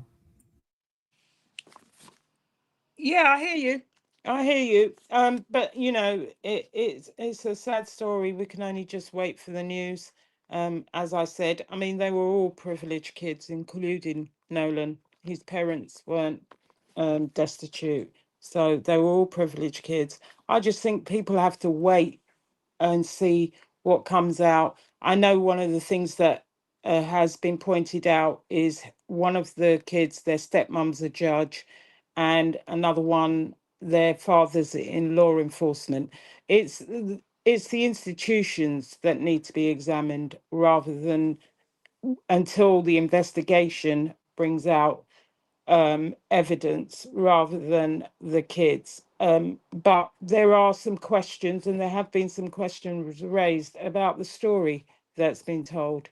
And having had or seen situations where an accident happens and people don't report it, or people they make the wrong decision. I think that if this is what's happened, there are consequences for that as well. But we just have to wait and see what happens, because, like you said, there was the video of the disagreement. There's all manner of stories that are coming out, and I think people just have to wait and hear the evidence. And condolences to the parents, really. And that's why I really like to hear facts before I start, in my, I do have opinions on this. I think something has happened and the stories are not straight. I think the fact that the phone and the keys were there is another issue for me. And then saying that he stayed and left his phone and his keys, there's that in itself. Even if there's anything, raises questions. And that's what I'm saying. We know how teenagers are about their phones and their keys. But yeah, let's wait and see what happens. And RIP to Nolan, and condolences to the parents.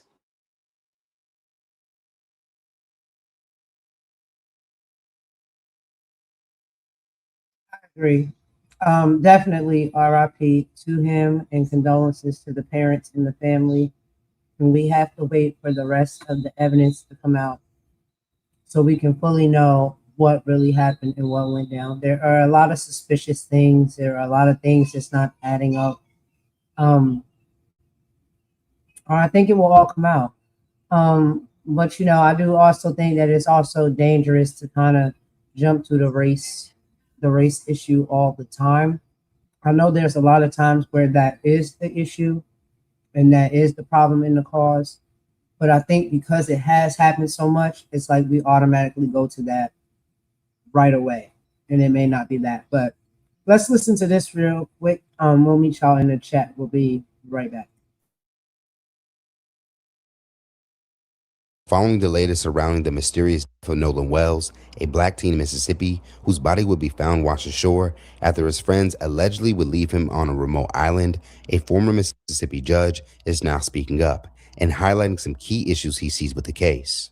According to former judge, now attorney Carlos Moore, who served in a municipal court in Mississippi for a little over 6 years, someone should have been arrested by now for several different reasons. Moore, who would end up being pushed from the bench after previously speaking out against racial discrimination on social media while serving as a judge, would take to his Facebook page on Friday night for over 30 minutes to air out questionable behavior he sees with how local officials are handling the case from the inside. It's time out for playing games. It's time to know the truth from someone well-versed in it that has actual experience. I've worn the robe,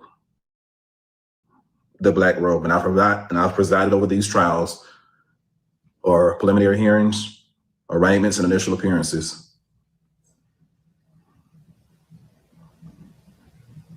Let's get started. So what do we know? We know after watching the parents' interview and reviewing tons of footage from social media, recounting interviews and statements of alleged witnesses that were on Horn Island, we know that Nolan Wells went to spend the night on July the 3rd with his so-called friends. And he went with those so-called friends to Horn Island on a boat on July the 4th. We know that out of the 4 people on that boat, 1 did not return home. That one person was Nolan Wells. The other 3 returned home as normal and said nothing to any member of law enforcement or to the Coast Guard until at least 11 p.m. at night on July the 4th. We know that at least one of the so-called friends was found with the phone of Nolan Wells. And we know this based on the testimony of the parents, specifically the mother, who tracked the phone and was led to the home of one of the young men where she retrieved the phone. We also know that based on the mother's testimony that Snapchat, there were no Snapchats from the day, which was very odd for her son. We also know that text messages were deleted. We know that when she was tracking the phone, Life 360 said the phone was one place and Snapchat said it was another place. We know that the boy that had the phone did not voluntarily turn it over, call first. He had to be found through their own investigation. We know that based on witnesses' account, the so-called friends were seen on July the 5th, that Sunday, having breakfast together like nothing had happened. They were not out there searching for their so-called friend. We know that the so-called friends deleted their social media, deactivated their accounts, and scrubbed it clean if the allegations are correct. We know that the young men or the young man that had the car at his house did not willingly turn over the keys. At first, he said that he did not have the keys. He didn't know where they were. Then he, after being pressed by the father, he finally turned over the keys. This is all very suspicious activity.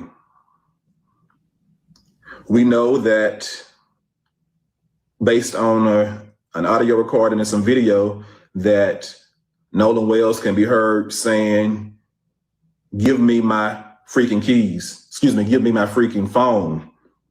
And there's been 2 different versions. Some said he said, "Give me my freaking phone," or some say he said, "Give me my MF phone." Regardless, he was asking or demanding his phone. Someone had his phone who did not have permission to have his phone. So the first thing I see, the simplest thing I see, is who had his phone and why? And was that theft of the phone? Sometimes we look at the largest case, we try to get to murder, but the person that took his phone committed a crime right there. There are witnesses to who took that phone. If an affidavit is signed, an arrest warrant could be signed by a judge in Mississippi to go after that person that had that phone unlawfully. We know, based on his own words, Nolan Wells' words while he was alive, he did not give whoever had that phone permission to have that phone. So was that theft? I think if an affidavit is signed, if it was presented to me when I was a judge, I would have signed an arrest warrant for the person for theft of that phone, based on what I've heard. It'd have to be an affidavit format, but if it was presented to me in affidavit format from law enforcement, I would sign the arrest warrant for, at least at this point, theft of the man's phone. We know who had it.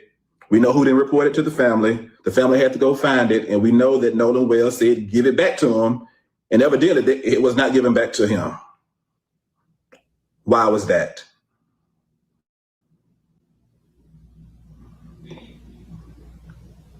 All of the other things I've stated, you piece it together. Is there enough right now for arrest warrants for murder? That is a good question. I do know at this point there should have been search warrants signed by a judge. Evidence should have been presented to a judge by now. We are nearly 7 days after July the 4th, when he was first reported missing. There should have been evidence submitted by Jackson County law enforcement agents, the sheriff's department specifically, presented to a judge so that search warrants could be signed by the judge. And there needs to be, or should have been, someone questioning the young men, the three so-called friends, and others, and the social media accounts need to be searched by now, or at least a search warrant should have been issued for the appropriate entities to give the law enforcement access to the social media information. That should have been done by now. I'm not telling you what I imagine. I'm telling you what the process usually is when you're trying to do a thorough investigation. And based on what's revealed from a thorough investigation, I do believe once the evidence is secured, it's going to lead, and it should lead, to the arrest of one or more individuals for the murder of Nolan Wells. All of the actions are very suspicious, and right now they lead one to believe that one or more persons could have been involved with the death of Nolan Wells. Right now, we have a lot of unsworn testimony, but once that is put into affidavit format and there is corroborating evidence through social media, computers, or otherwise, I believe that at that point, there will be enough evidence for a judge to sign an arrest warrant. I think critical evidence that's missing right now are the results of the autopsy, the state's autopsy and the independent autopsy. That's going to be critical information. And that alone, or that in connection with what's already known, may be enough to lead to an arrest or arrest. All right, y'all. I'm gonna stop it right there for a quick commentary break. I've been looking in the chat, and y'all have been making some really great comments. So I just want to go ahead and pop a few of those up. So y'all see, basically, we all know, and I believe we all can agree that is very sad and unfortunate, and we are hoping that the truth comes to light. Amy says, all that can be retrieved. I know we want immediate answers, but patience is key. I absolutely agree, Amy. Patience is key because we have to let the investigative process do what it's going to do. And I believe that what is being fought for when it comes to, equality is that the investigative process, when it comes to finding out what happened to Nolan, is the same exact system and the same exact severity or level of severity that is given when it comes to any other race or group of people and individuals, outside of the Black race or whatnot. Because we know sometimes the justice system, and when it comes to solving these type of cases for different races and groups of people, are met very differently as far as, the severity, the timing, all of the effort and energy and, the lengths that they'll go to really dig and get to the bottom of what happened. And this is why I guess we are seeing now the family is, raising funds, and they have, people such as Tyler Perry and Colin Kaepernick, coming to help aid and assist with funding as far as getting those proper investigations done, which it should never be a money thing. I think it should be a judicial thing. And if it's a judicial thing, I don't think you should have to pay extra to get extra outside sources to come in and find the truth and the details about what's happening. The justice system should do that across the board when it comes to any race of people, but we know what happens when it comes to Black families. Tanika says, them kids may have been worried about the partying they were doing. Panic is awful all the way around. Tanika, I'm with you on that. Okay. I really am. Because I do feel as though that sometimes, kids be getting wild out here. These teenagers be getting wild out here. And they don't always, they hide the things that they do very well. Let's just say that. And so, especially if you come from prestige family or parents that are in these prestige positions like judges, lawyers, you don't want to embarrass the family. You don't want to embarrass your parents. You don't want your parents to know that you do the things you do, despite the fact that you may be, excellent at sports and get all straight A's. But when you go out and you want to party, you party hard. And you may not want your parents and the people to know the things that you're doing. So sometimes, they work together with each other or whatnot for covering up what they do, when they partying too hard as young people. So we can't be sure. Daisy says, I'm praying the truth comes out and it's not right. Lorena says, very sus, very sus. A lot of things that sus. Tanika says, Amy, I agree. Scrub doesn't mean scrubbed. Right. Scrubbed is never scrubbed. They can always find the information. They can always dig back into it and go back into finding it. But we're not gonna play this too much longer. We're just gonna make our commentary, take a song break, and then we'll come back because we got a few more topics that we got to get into. So while we're doing that, I agree with you, Imani, as well. Why was the messages deleted? Like, there is a lot of things. It's just like, what is going on here? It's giving very suspect. Teenagers typically Yeah, don't leave their phones. Go ahead, girl. yeah, I think, if they were partying, nobody's going to care about that when someone has passed away. That's not important anymore. Who's going to care if you guys were partying hard? What matters to those parents? And, they've been, because in the UK, we had quite a lot of spikings happening. And a lot of the time, there were assumptions made about the kids who were spiked, intentionally spiked by. This was a thing going on, and trigger warning, because what they used to do was they would go into clubs. There used to be gangs of people there were groups of people that went into clubs, deliberately befriended, young people, quite friendly, spiked their drinks gradually. And this is one of the things that I always tell the young people that I deal with. Be careful when you're in a club who you leave your drink with, because what they used to do was this gradual thing so that they would gradually spike them, not just immediately. They'd leave a club and the person would go completely in a different direction. So they may be going home, they'd end up in a hotel room. A lot of the times they'd wake up and their accounts had been fleeced and nothing happened. But in a few cases, the people that were spiking overdid it, and there's been a few cases where people have passed away, and it was assumed that it was them partying and they'd had a reaction to something, not realizing that this was an actual um, group of people.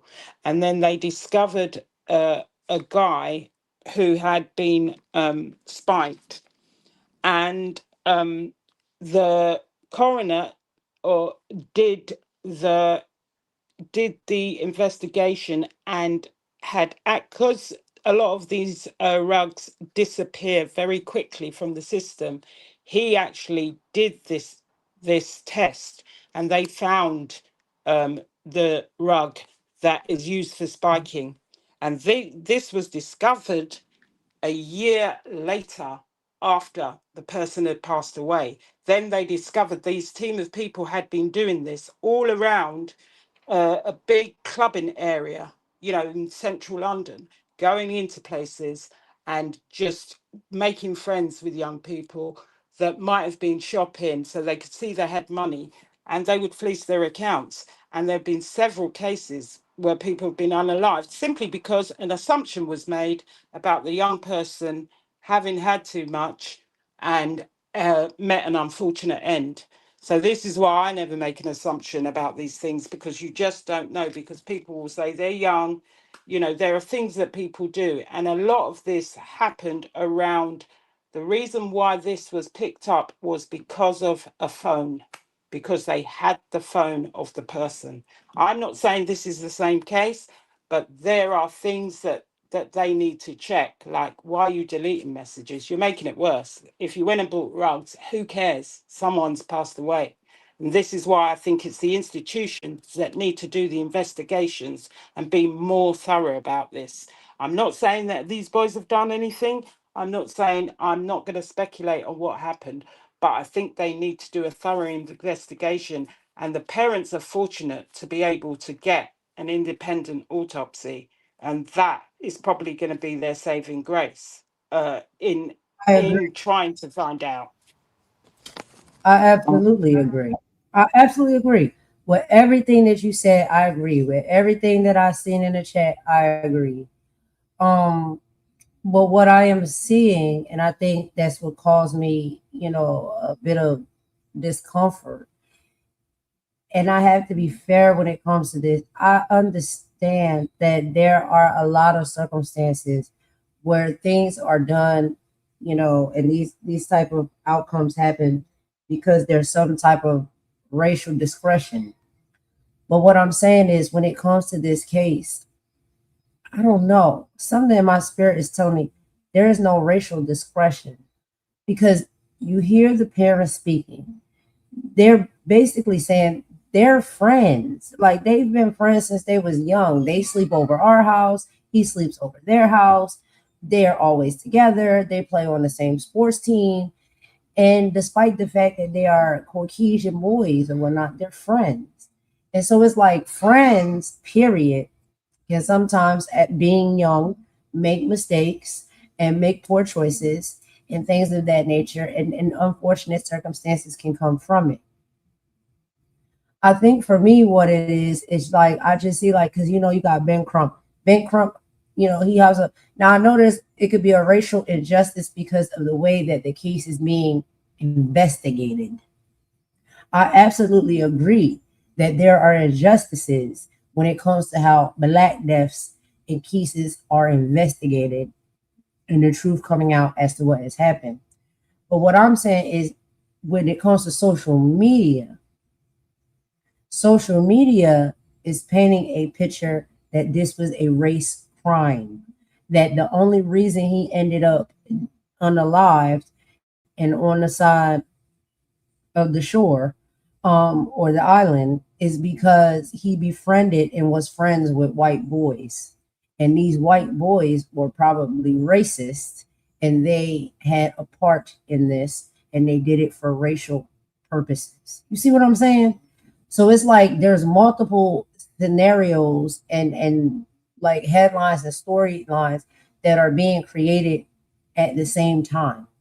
And so there's some that I think are real and are just, and there's some that I think is getting to a point where that's becoming too easy of a thing to call out and to blame. And y'all know I'm talking about injustices and racism and all the things. You know I'm gonna talk about it, I'm gonna call it out. But I'm saying within this case, it's just, for me, I'm not getting the vibe that it has any type of racial indiscretion involved in it. And I can't be sure. We'll find out. We need more evidence and proof. But I'm not seeing it. but maybe others may. And I want others to be careful before you jump to that conclusion, because, and I understand, trust me, I understand. We're so used to seeing things like this play out that way, with racial indiscretions, hate, and fatalities when it comes to, Black people or other races of people. I know it, y'all. Okay. And it puts you in a level of PTSD. So now every time you see that same type of pain out or that same type of scenario, you automatically go to in your mind, oh, yep, these white boys set him up. They had him killed, boo, boo, boo. Excuse my language. You know what I'm saying? Like, we automatically go there mentally because we've seen so much of it. We bear witness to so much of it. The news stations, the platforms, they push it, they tell it, they show it to us, and we know it's a thing. But I just think in this case, it could be a possibility that's not the case. Now, I'm not saying that justice needs to be served when it comes to the fairness of finding out what happened to this boy. Just like they would, go tooth and nail to find out what happened to a Caucasian young male that would have been in the same predicament and pull out all of the stops. We want all of the stops pulled out for this young Black man. That's the fairness. That's what we're fighting for when it comes to equality, right? But it doesn't automatically, because we're fighting for equality, doesn't automatically mean that we're saying that it was a race crime, because this young man was, had predominantly white male friends that was with him during this trip. That has to be a race issue. You see what I'm saying? Does that make sense, Imani? Let me get some tea real quick. I'm gonna let you talk for a bit. Yeah, no, I agree with you. I'm not assuming anything, especially when people, if they were a group of strangers, it would be quite different.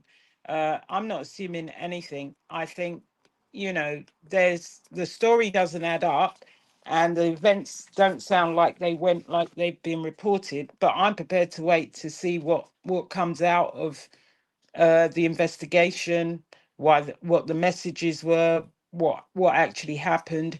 Eventually, in these situations, someone normally breaks, in my opinion. And I just think we just have to wait and see. I'm not speculating about race. I wouldn't expect people that have been brought up together for such a long time to all of a sudden be drawing the race card. But that's just my opinion. I think the parents Right. have maybe got involved, in my opinion, and it's probably gone south, really. And it sounds to me like a bit of parent involvement. But the key thing for me is the phone and the keys, and what the girl said, that they said he stayed with. Right. Sometimes the truth would have been better off, if something unfortunate happened. It's about the decision making about these things, and about what you as parents, you take control, and you say, we got to say what happened. Because the long and the short of it, if an accident happened, it's a lot less serious if it's an accident than you starting now to be involved in a cover up, if there was one. Uh, but we don't know, and we can't say, and we can only wait for evidence. And we will continue to bring you news on this as and when we hear it, even in some of our other segments. Absolutely. We're going to be staying on top of this. And I agree. I agree with each and every one of you. We all see it through a different lens. We do know that something here is off when it comes to this case. And the goal is to get to the bottom of it in a fair way, right? Justice must be served for all, not just for some. And so that's really what, we are really pushing for and fighting for, to really get down to the nitty gritty and find out what exactly happened. Because that family needs closure. They need to know what happened to their son and how everything went down. and rest in peace to him. He has such a bright life ahead of him. And it's unfortunate for him to lose it so young. And so I really do, I feel for that. I do. But I do think that sometimes, because of, like I said, the racial traumas and things that we've experienced, is sometimes we are quick to jump on the race man and the race wagon, and it may not always be that.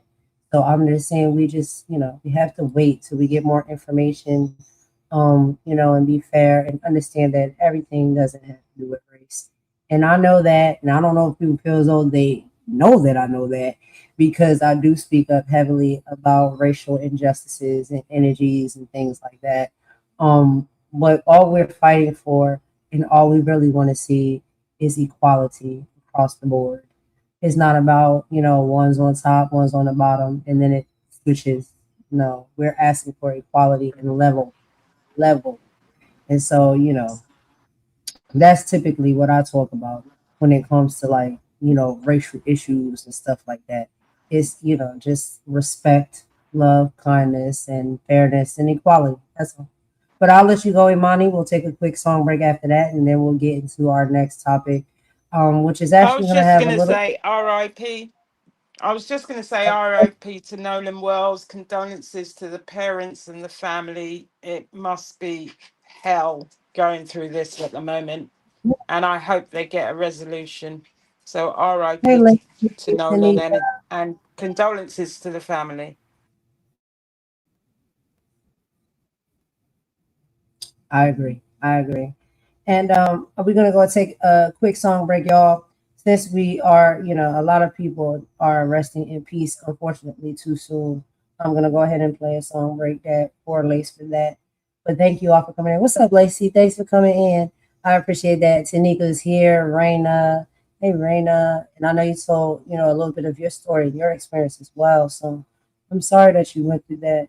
We all have gone through so many things in life. And we've been through so many things. We survived through so many things. And it's just like, I think that's what brings a lot of us together and helps us have a better understanding for one another. But we absolutely say RIP to Nolan Wells. It's, we don't want to have to debunk somebody's life, you know what I'm saying? And, their fatality or whatnot. But we just want to make sure justice is being served. But let's go ahead and take this quick song break, y'all. I'm going to get me some more tea. And I'll be right back, y'all. And we're going to get into our next topic. Judge Faith, y'all, has some things to say. And you will be really surprised at, what she'll be talking about and some of the things that she has experienced on this YouTube platform. So we'll get into that in just a moment, y'all, right after this song.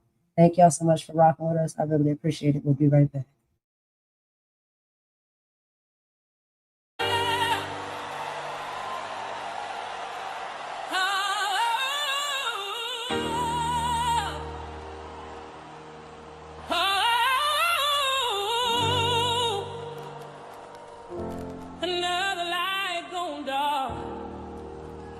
Another star fades out.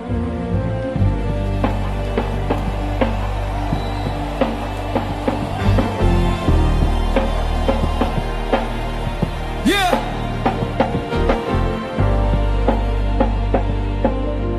We lost another one. Yeah. Check the timeline, another face in a frame. Same caption, different name, the hurt remains the same.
another fallen angel, another beautiful soul gone too soon. Caught between the trials and the pain, though they were reaching for the sun, but got lost in the moon. So let's be kinder the time we have left, 'cause you never know the weight on some love's chest. A final quiet love on the string so. Yeah, it's the ripple that hurts the most, the empty space they leave, the memories that haunt the ones who are left to grieve. A mother's child, a partner's love, a ride or die best friend, a storybook that slams shut right before the end. We judge the cover, never reading what's inside the pages. Assume the strength, ignoring all the war that rages. A simple word, a loving gesture, you good, that's real, could be the very anchor that somebody needs to feel. So check on your strong friends, the ones that never seem to break, 'cause sometimes the widest smiles are the easiest to fake.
All right, y'all. Thank y'all for rocking with me with that quick little song break. I hope y'all like that song. I'm going to edit that song, honestly, because it's a little bit too much screaming from the male part.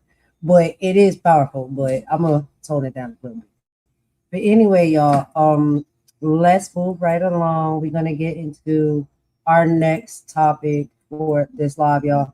And I think y'all will be pretty surprised by this one. So, I did do a live previously about this, and I guess I don't know, whatever. They didn't want that information out there. But we see a lot of things that's going on the YouTube streets, and how there's this weird operation that is happening, right?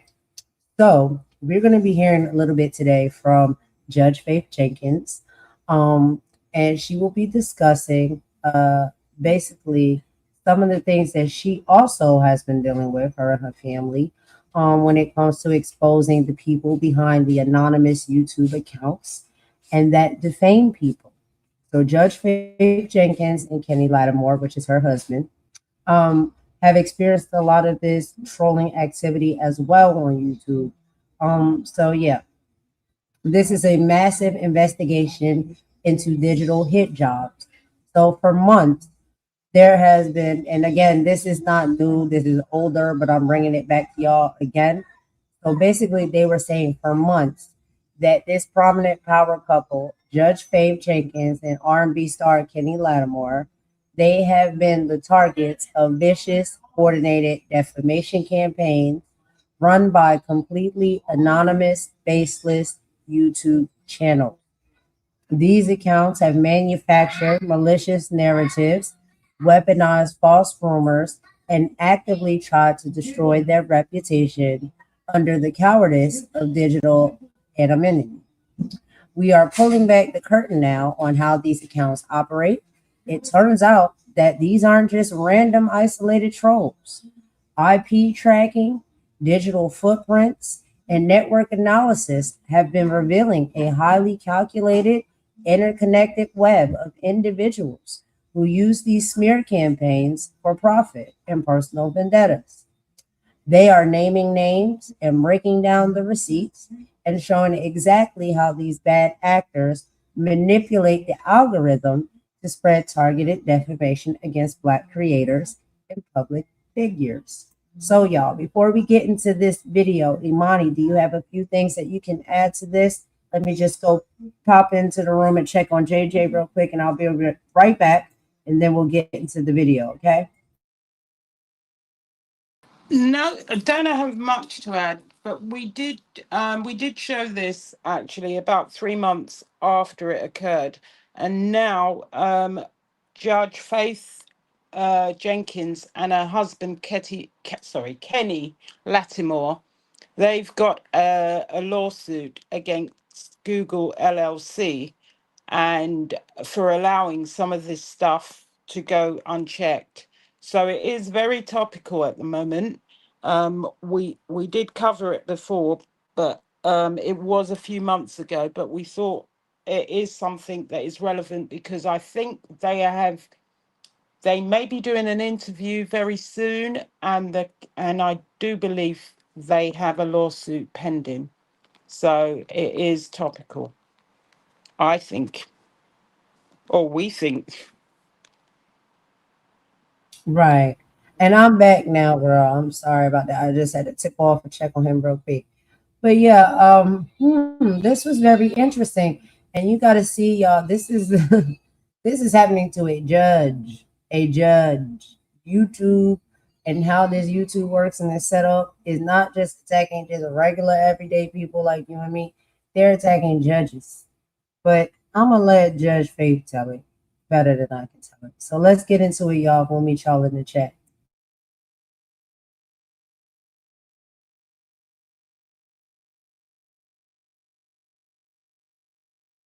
What you're about to see is not gossip. It's not YouTube drama, and it's not a celebrity story. This is an investigation. They hid behind fake accounts. For months, anonymous YouTube channels spread lies about my marriage, and those lies spread so far, Google published them as fact. This was not an accident. But once we pulled the first thread, everything unraveled. We discovered who was behind the attacks. We uncovered how they profit from lies, and we exposed why Black public figures are being targeted by fake news gossip channels online. Some of these people were in the US, some of them weren't even in the country, and every single one of them thought they would never be found. Today, we name them. This is the truth about the people who harassed and defamed my husband and I online, and why. So we launched an investigation. We got tremendous results, meaning we know every name, every person behind the anonymous accounts, and we're going to reveal who they are and talk about the justice we're seeking in this podcast today. You can hide only for so long, and in the end, truth and justice will prevail. A lot of people think that because of the anonymity that YouTube allows, they can just say and do whatever they want. And that's simply not true. People are entitled to their own opinions, but they are not entitled to their own facts. So we were able to get tremendous results in our investigation. That's why I asked Kenny to join me. Before I dive in, I want to say this. If anything we've been through can help someone else, And that's why we're being so public about our results. If our experience can serve as a blueprint for how to fight back against online defamation and harassment, then that's exactly why we're telling this story. Let's go back to the beginning. How did all this start? In April or May of this year, if you typed in our names in the largest search engine in the world, Google, it said that you and I were divorcing, that we were divorced already. It displayed headlines claiming that our marriage was over, citing these videos from anonymous YouTube creators as its source. Those same videos were being shared and amplified across multiple social media platforms. Okay. They were so specific with the allegations that they were making about us, and so specific about the divorce filings that they had access to, exclusive papers and judicial rulings, that a lot of people stopped and started paying attention. According to what they wrote, I'd filed papers, I've spoken publicly about moving on, navigating a blended family, starting a new chapter, and you and I, according to them, had said all of these really negative things about each other. There's a whole mention that a judge had ruled from court documents, and it was all dressed up to look as official as possible. And the real truth of the matter was, at that time, we were actually celebrating our 5th wedding anniversary. Absolutely. The problem with what Google was displaying was simple, Kenny. None of it was true. Yeah. And the bigger problem was that it wasn't just like blogger gossip. Wasn't that anymore. It felt institutionalized. I mean, people weren't scrolling random comments. They were seeing it in black and white on Google. And most folks use Google as their quick source of truth. Absolutely. Google it, right? If Google says it, people believe it. I mean, being in the public eye comes with scrutiny. We understand that. And people are going to always have their opinions, and that's fine. But to have somebody lie on you, it's a whole different thing. You can't chase every rumor, though. But this time was different. Because, you know, we've had people even lie on us before. Oh, absolutely. And we don't sue people every time somebody lies on us, right? In the past, before this kind of blew up, nothing that anyone has ever said has impacted our work, our happiness, our life, our marriage. And I truly believe what you put out comes back to you. This time with Google getting involved and basically putting a stamp on those lies as the truth, we decided, okay, we got to go to Google. So what I did was I had my legal assistant look into it, because we don't Google ourselves. We're not online researching all of this stuff. And what we found, it really looked like a campaign. It was actually kind of shocking. It looked like a coordinated effort to make this lie as believable as possible. So we went to Google, who, of course, owns YouTube. I probably should have said that earlier. You're going to hear me refer to Google a lot. They own YouTube. We went to them and said, hey, you need to correct their record because we're happily married. We're not divorced. There have been no papers. And also, why are you letting this defamatory content about us being spread online unchecked? It was about 35 videos dropped about this subject about us over the course of 30 days. Some videos, as many as 8 in one day, would be dropped about this, all repeating the same false story. So Google's initial response was hands off on whether the content was defamatory. They said, we don't decide that. But if you send us a legal document, a subpoena, because I said, what do? These people are anonymous, so we have to come to you. But they said, send us a subpoena, send us a legal document. We will comply. We will provide you with all of these uploaders identifying information, and then you can contact them directly, have a resolution with them directly. They were hands off about the truth, but displaying the lie as if it were a fact. So make that make sense. Yeah. And that's a lot to put on someone who is really a victim of the circumstance. So if a legal document is what we needed, and that's what we were going to do, and that's when I knew we couldn't stay silent. We couldn't let the world's largest search engine stamp a lie on our marriage and put its logo on it. And I was also just tired of watching all of this false content about people go unchecked online. So suing isn't easy. It's not quick. It costs money. But for us, this was about principle, protecting our family, our marriage, and the truth. So the lawsuit started with one big problem. Anonymity. These YouTubers hid behind fake usernames and emails and locations. Legally, you can't sue a ghost. You need a name, an address, a person.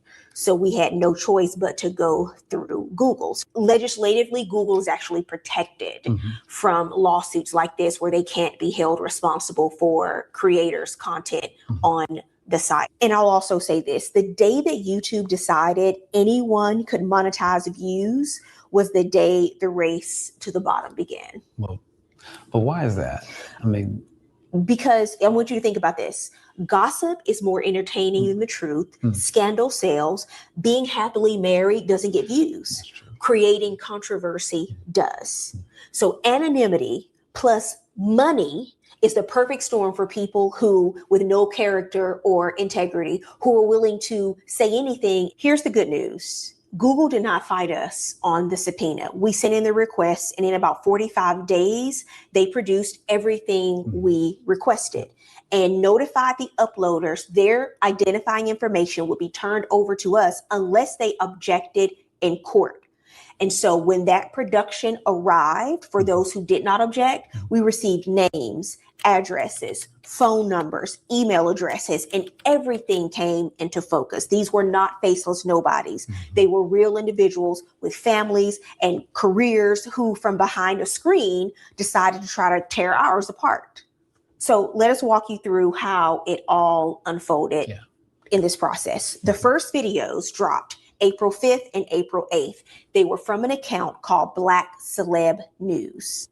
That account published 2 videos about us, unbeknownst to us, narrated by a woman's voice. They racked up over 100,000 views and started being shared and spread across social media before we even knew about them. I'll now read to you from the complaint our attorney drafted about that account, now that this person's identity has been revealed and they are now named as a defendant in our lawsuit. Since we're in litigation, I'll stick to what our attorney put in the complaint about this individual. Defendant Willie L. Laney Jr. is an individual residing in Gaithersburg, Maryland. On information and belief, Mr. Laney is a married business entrepreneur who markets himself as helping coaches, speakers, and authors obtain clients and build their online marketing brands. He's a former lead coach at an affiliate at Learn Incorporated and a self-proclaimed digital creator. He operates the YouTube channel Black Celeb News, where he publishes content designed to attract viewers and generate advertising revenue. On or about April 5th and April 8th, 2025, he anonymously published 2 false and defamatory videos concerning plaintiffs, which on information and belief were narrated using an AI-generated female voice. In one, Mr. Laney used the video thumbnails to falsely quote Ms. Jenkins Lattimore, saying the fabricated statement about her husband, Kenny, he is on the DL. This is a phrase widely understood to mean that a man secretly engages in same-sex relationships while publicly presenting himself as heterosexual. This intentional fabrication portrayed Mr. Lattimore as dishonest and unfaithful and portrayed Ms. Jenkins Lattimore as disparaging her husband with a denigrating falsehood. In the same video, Mr. Laney further fabricated and falsely claimed that Mr. Lattimore stated about his wife, "I don't love her," and asserted that Ms. Jenkins Lattimore was losing it as red flags surfaced in their marriage. Mr. Laney's first video was nearly 20 minutes long and was devoted almost entirely to making disparaging comments about virtually every aspect of Ms. Jenkins Lattimore's personal and professional life. He criticized her career, her marriage, her decision to have a child with her husband, her net worth, which he inaccurately stated, and her character in a manner that was not only false, but obsessive and calculated. This extended targeted attack went far beyond casual commentary or fair criticism and demonstrated a fixation on Ms. Jenkins Lattimore that was unusual, malicious, and designed to damage her reputation while profiting from sensationalism. 3 days later, in a second video, Mr. Laney falsely presented his content as Mr. Lattimore's response to Ms. Jenkins Lattimore. He fabricated additional claims that Kenny's secret could destroy their marriage, that Mr. Lattimore was issuing cryptic marital warnings about life with faith, and that Mr. Lattimore was speaking about a divorce. As a self-proclaimed business strategist and digital creator, Mr. Laney understood how to exploit YouTube's algorithm by publishing sensational, scandal-based content and monetizing viewer engagement. Once those videos dropped. All right, y'all. So we just going to stop it right there for a quick commentary break. And so, you know, I've tried to be bringing these things to the forefront a very long time ago. And, you know, They don't like the truth to come out. So whatever may happen, may happen. But I did a live on this previously, right? And I thought, like, yo, this is crazy because this is a judge. This is Judge Faith, right? And it's a predominantly, celebrity couple. And they have a beautiful life, and they do share some of that on their social media platform. And they were being attacked with the same type of like organizations, groups, operations, whatever, doing the same things that a lot of us have been seeing that are being getting done on this YouTube to attack your character, to lie about what's going on in your life, to put out false narratives about what's happening in your life. And there seems to be some type of operation that is going on when it comes to that. So a judge has gotten down to the bottom of it. I'm talking you a judge, not just a regular everyday person, a judge. Okay. And she not only has looked into Google, the YouTube platform, all of the things. Okay. So this is what I'm saying. There's a lot of shifts and a lot of changes that are happening. People are getting justice, which they deserve to get. But it's because a lot of people are knocking down the bricks when it comes to this type of behavior happening on this platform. And so I just wanted to bring this to y'all and share this, story with y'all yet again, because the first time I tried to do it, y'all, I had some technical difficulties, but I wanted to bring it back around since we've been seeing as of recently what's been happening, right? As far as subpoenas from Google, Google has to, come out and give you the information with these type of accounts that have been harassing you and, trying to like really tear you down, tear your name down, tear your channel down. This is a thing, y'all. This is a serious thing. And a lot of people have been getting to the bottom of it. A lot of people haven't had success with it, even just as regular everyday content creators and people. So shout out to Kimmy Love, right? Because we're getting to the bottom of it. It's the same thing that Judge Faith and Getting Lattimore had to do when it comes to these accounts and these people who are doing these things on YouTube. But what do you think about this, Imani? We talked about this a while ago. We had to dig it back up and bring it back up because we talked about it and they tried to bury it. But we tried to tell the people. Yeah, I think some people did see it because I saw a few people commenting on it when we did it it was about 5 months ago, I think, when we did this. And the thing about it is, as they say, they don't mind criticism. They don't mind a little bit of online gossip. But when people are using this search engine to spread lies on your real life that can impact you, your family, and others, your children, and do it anonymously, it's not right. It's not right to me because, like I said, we've moved away from just a little online banter and people thinking that, oh, this doesn't compare because this is a celebrity. Of course it compares because it doesn't matter how small you are. Every lie travels far, especially as now YouTube is part of one of the biggest search engines in the world, if not the biggest. So that stuff goes outside of YouTube.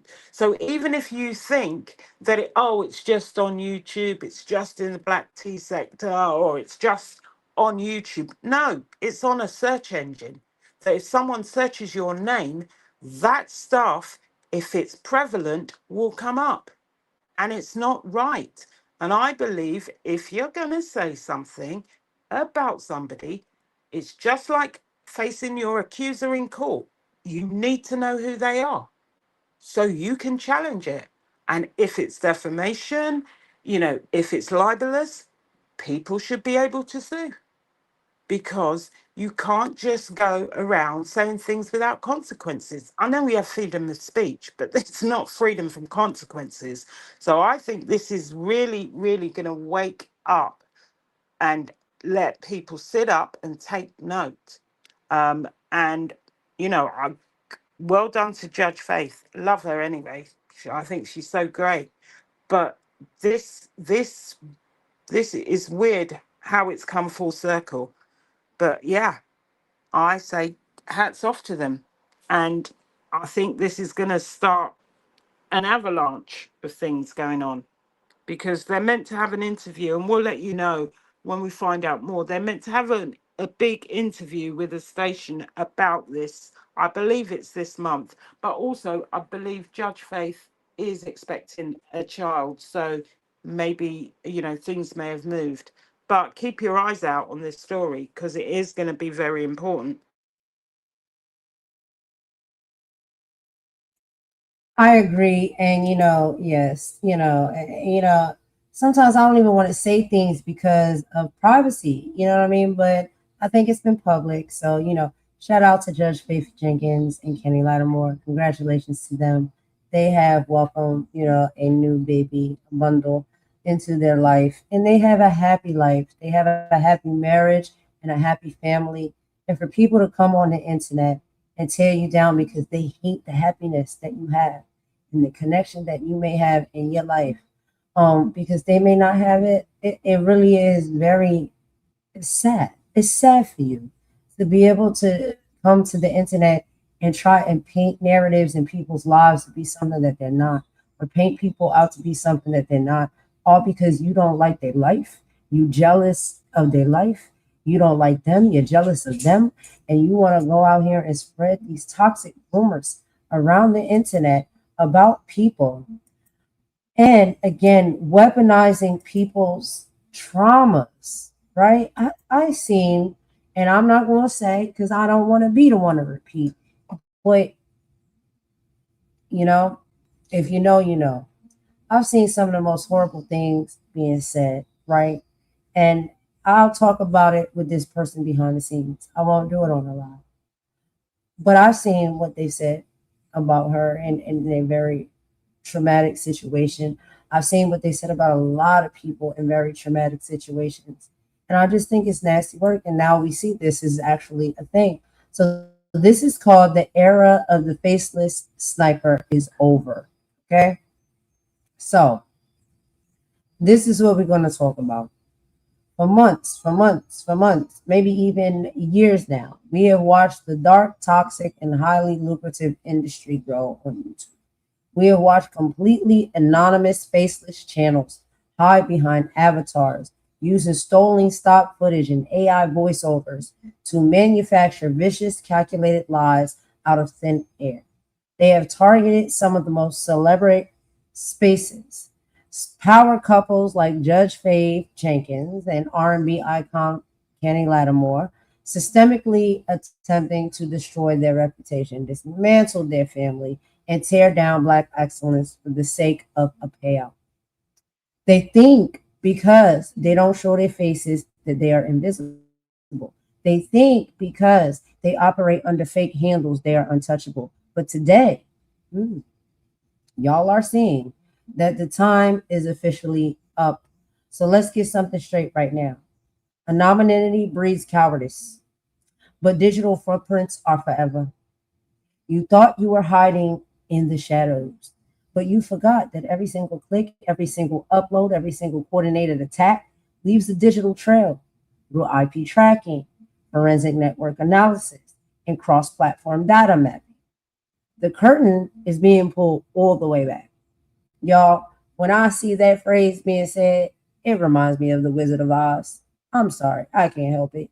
Remember when they pull that curtain back and the great and powerful Oz is nothing but a man laying on a cot working the controls? Yeah.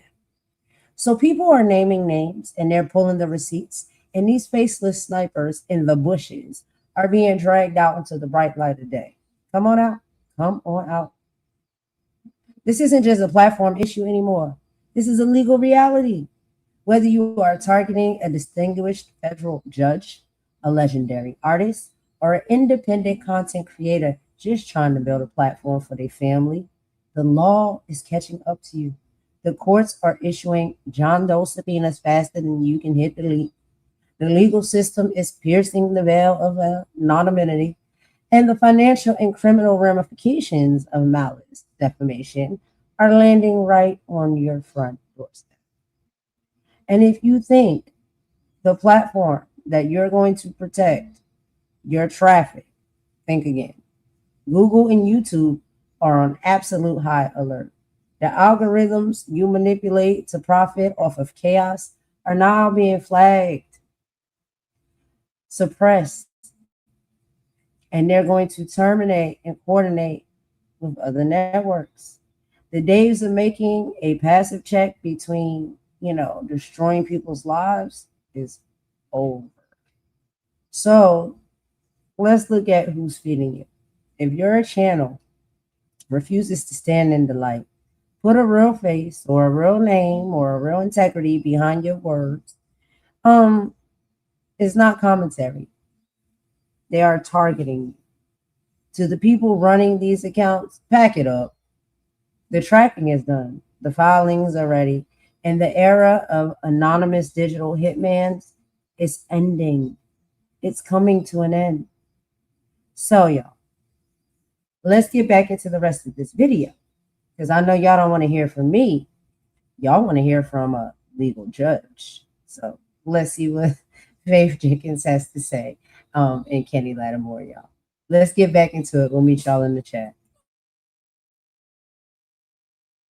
The others just kind of came like dominoes. I mean, day after day, channel after channel, they recycled each other's lies, added details to sound as convincing as possible. And then suddenly there were dozens of videos. There was so much of it that people believed it. People reached out, fans sending DMs, some supportive, some angry, some were just curious. Even people who knew us started to check in on us. And that's how powerful a coordinated lie can be. So after we found the source of how it all started, Black Celeb News, Willie L. Laney Jr., we looked into the other accounts that basically took this salacious commentary and ran with it. Yeah. What shocked me the most was that it wasn't just who they were, it was who they pretended to be, hiding behind names like Black Tea or Urban Gossip, posing as insiders from our community. But, when we looked a lot closer, they really were nowhere near the culture that they were profiting off of.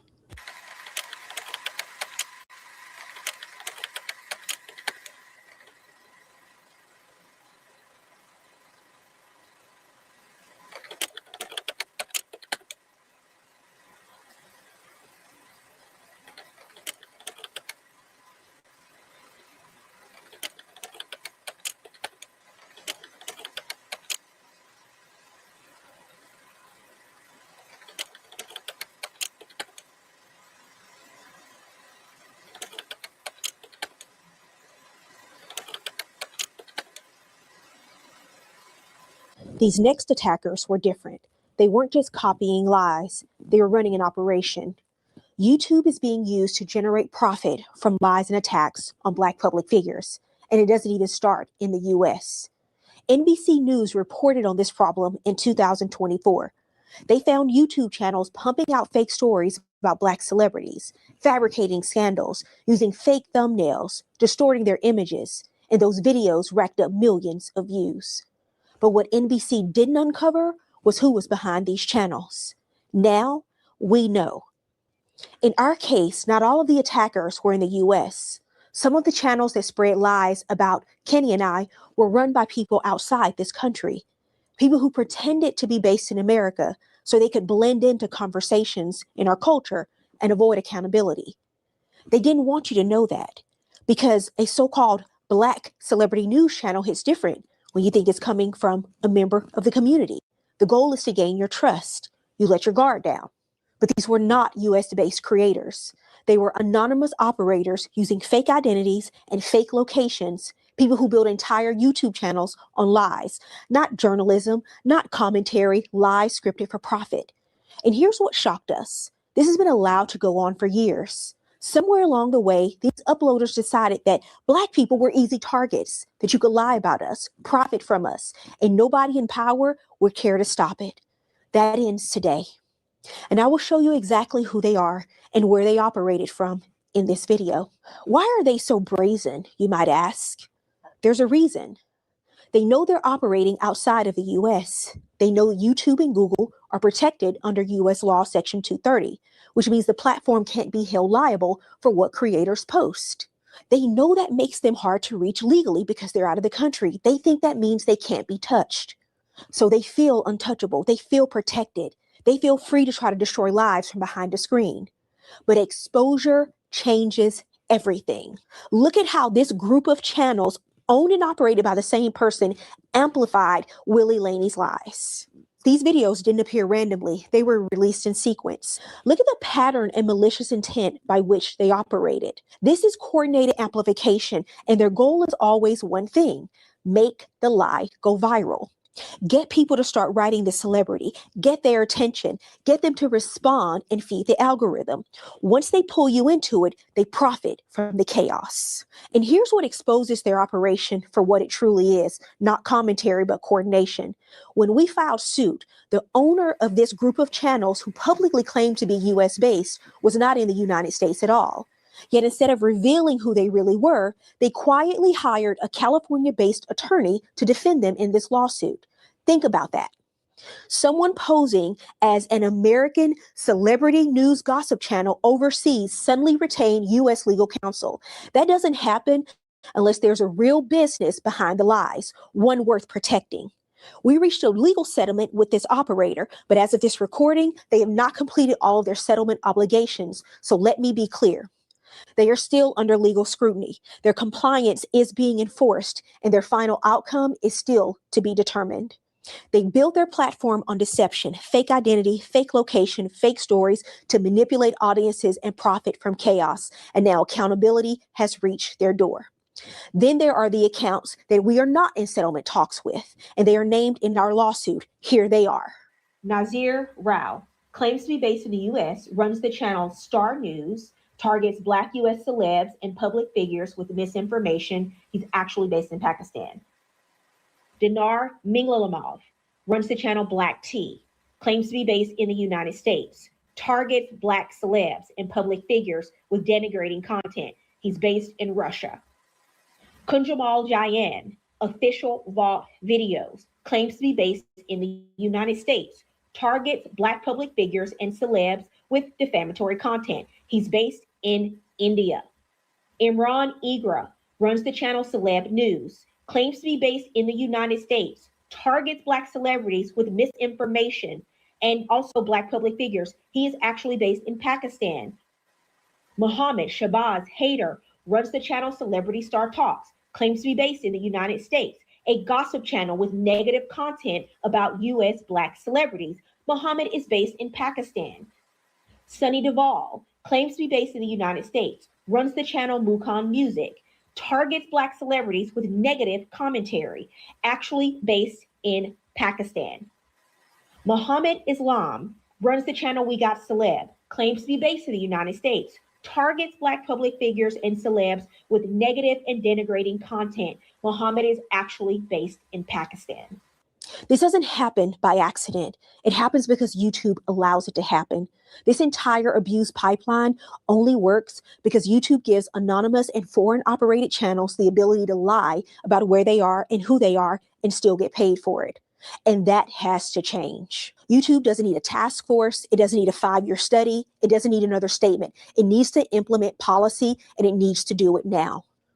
So here are simple, immediate solutions YouTube could implement today to protect people from exactly what happened to us.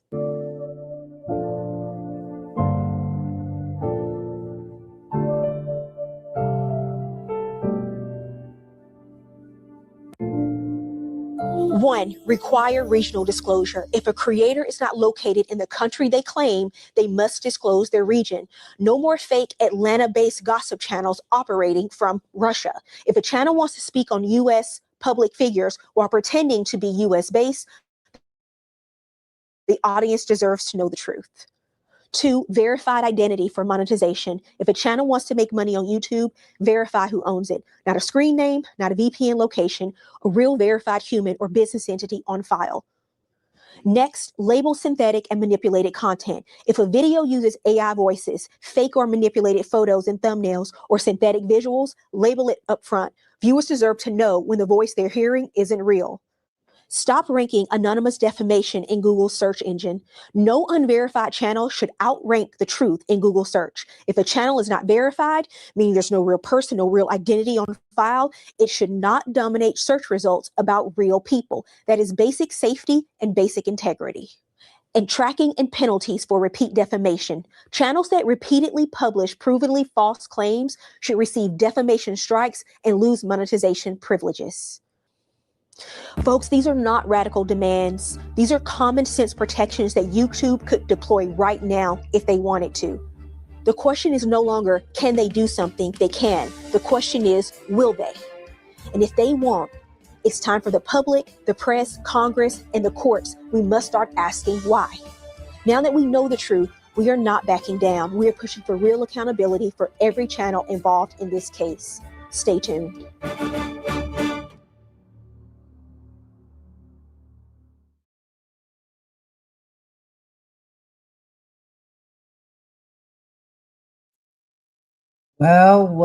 Well, child, I don't know what to tell you.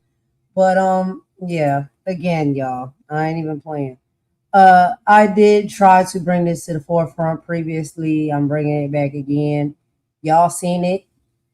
Thank you so much for seeing it, listening to it, and hearing exactly what these type of operations are and what is going on. And I don't know, for the life of me, I just feel like this is crazy. Like, these type of things have happened to an actual judge, right? Like a predominant couple, a married couple, one being a judge. And they have had these type of things weaponized against them on this YouTube platform. And now we're seeing how things are kind of really panning out and all the truths is coming out and coming to the light. I guess we can put two and two together here. This does seem to be some type of operation. What do you think about this, Imani? Well, I think it was interesting, the basic stuff that they want YouTube to put in place. And I just think that should be standard. You know, at the end of the day, identity verification for monetized creators, disclose the country from which channels operate. I think that should be there even if you're not monetized. You should be disclosing where you are. You should be able to, people should be able to know who is talking about them, you know, not just be anonymous. I just think that everybody should be verified. In my opinion, I don't know if anybody agrees, but if you're going to go out and make commentary on stuff, people have to know where you are in case you're making some wild accusations. I think that should be standard. And I think that this case will bring to light and probably change a lot going forward. There's a lot of changes in community guidelines already, but the central message about this is online anonymity should not automatically mean immunity from accountability. And as these platforms continue evolving, there should be transparency, identity verification, freedom of expression, and protection from defamation are likely to become more important for creators and public figures and ordinary users. And I think that it should be a level playing field. You want to talk, you want to go out on a social media platform, people need to know who you are. If you're talking about other people and other people's lives. And when you have an impact, and see how it was escalated, how many days that people were replaying the same content, escalating the so-called information. It's crazy. But I think it's good that Mm-hmm. it's now coming full circle. Absolutely. The truth is coming out. And I think, we have to take the due diligence to maybe do the research sometimes. So I think maybe maybe we could do a little challenge. Let's go look at all of these individuals that's supposed to be derived in other countries and see where do they really register their YouTube channels under? Majority of the time, they don't even live in the United States, but they register their YouTube channel under the United States. Well, there's a reason for that, and Faith Jenkins just called it out. These individuals come and they want to be part of the community. They want to be part of, the society or whatever, and have no idea about anything about it. But because they registered their channel in that country, and it makes you feel as though, okay, they know what's going on. They're from this country. They're from that country. It can work in all ways. But what we see is predominantly happening is a lot of people from other countries that want to register their channels under the United States, and they're not actually living in the United States. And then they can wreak havoc, right, on their said channel. And then when things go up and they blow up, they say, well, our laws are different. You can't hold anything against us. And I guess we're finding that that's not to be true at all. So I think people should be very careful if that's how they decide to move and operate, as far as, trying to hide behind your channel being posed to be a United States channel when you don't even live in the United States and all you ever do on your channel is vitriol. I think that kind of ties into a lot of what Judge Faith Jenkins was just speaking about on the live, right? These are vitriol channels with vitriol energy, right? And then when you look down to the nitty gritty of where these people actually derive from and who they actually are, they're not from the United States. They're from all different types of countries, but they have hate channels when it comes to Black celebrities and Black people, always speaking and talking negatively towards Black people, whether you're a content creator, a celebrity, or indifferent. It seems to be the type of content that they like to do. And my question is, why? I guess maybe they all might be on that same boat. And also, we can do the research to go and see how these channels are registered, to see whether they're registered in the United States or in a different country. And also pay attention to the times as to when these channels were created. And when you first start seeing these people actually make their debut out on YouTube. A lot of these people have been around for a long time. But when you listen to them, they say, I'm new to YouTube. I don't know what I'm doing. I'm just getting started. That's a lie. A lot of these people have been on YouTube longer than me. But now they're just popping out with assignments. Wonder what those set assignments are and what they're for. And who's giving them to them. A lot of this is very weird. But look, we got a whole judge up here that's cracking it wide open. So I don't think we got to worry too much longer. I think everything's going to be seen for what it is. And we already see, when it comes to Google, yeah, a lot of things when it comes to Google are going to have to be presented to the people who request the information and know how to ask for it and get it. And shout out to Kimberly who did that. Last thing though, there were some US accounts and businesses involved in this. It'll be interesting to see when the case is starting who the defendants are, because I know that they did mention one US guy, but I think there were other US accounts involved that were actual US people that were running these businesses with these other accounts outside of the US.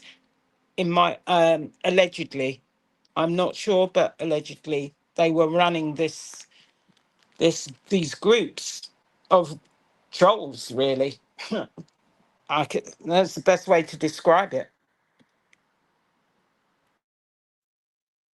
Right. And one of the things we want to be careful from doing is not weaponizing any type of, these type of groups, organization, or anything like that, and base it on just saying that, yeah, only people from outside of this country do that. That's not true. People from the United States do it too. Right. So it's equal opportunity when it comes to this level of, whatever this thing is that they want to call it. People were saying it's a troll farm, whatever it is, the title you want to call it. It's very criminal and it's very invasive. It's very abusive. It's very toxic. And it's very, terrible. Like the things that these people do and they say, you wonder why. Why so serious? Why such vitriol? You can't understand it. Why these people just come at you with this level of hate where they try to tear you down and destroy you for no reason whatsoever. What is the assignment? What is the assignment? We don't know I think exactly what it is or why it is, but we know it's a thing. And now we even have a judge sitting up here telling us that it's a thing. So deny it if you want to. Y'all know what you're doing. You know, baby, what part of group you're in. And now it's all getting popped. You're all getting exposed, and it is what it is. But go ahead, Imani. I was going to say it's equal opportunity hate because they do target other races, but I think it's kind of sector driven rather than. So if someone within that sector happens not to be from the black community, but they are close to that sector, they still attack other races. They might be a little bit selective, but they do. They target specific people. It's equal opportunity hate sometimes within the sector, depending on who likes you and who dislikes you.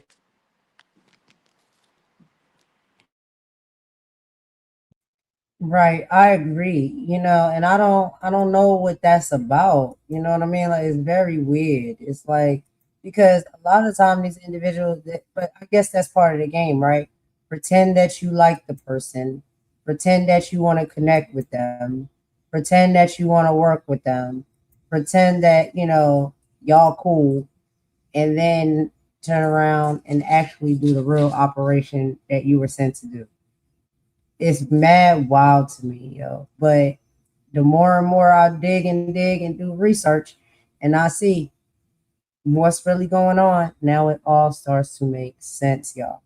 But, child, we at the 3-hour mark, and we still got 2 videos to get through. So, what do you think we should do, Imani? Should we do a part 2, or Yeah, I think a part two. I think a part two, if we can, because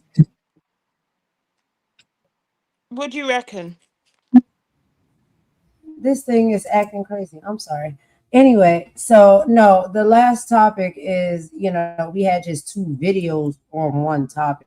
So we can play one that's shorter. I really did kind of want to play iHip though for y'all. Because I wanted to let y'all know, and I think y'all probably already have heard by now that Lindsey Graham, unfortunately, is no longer with us.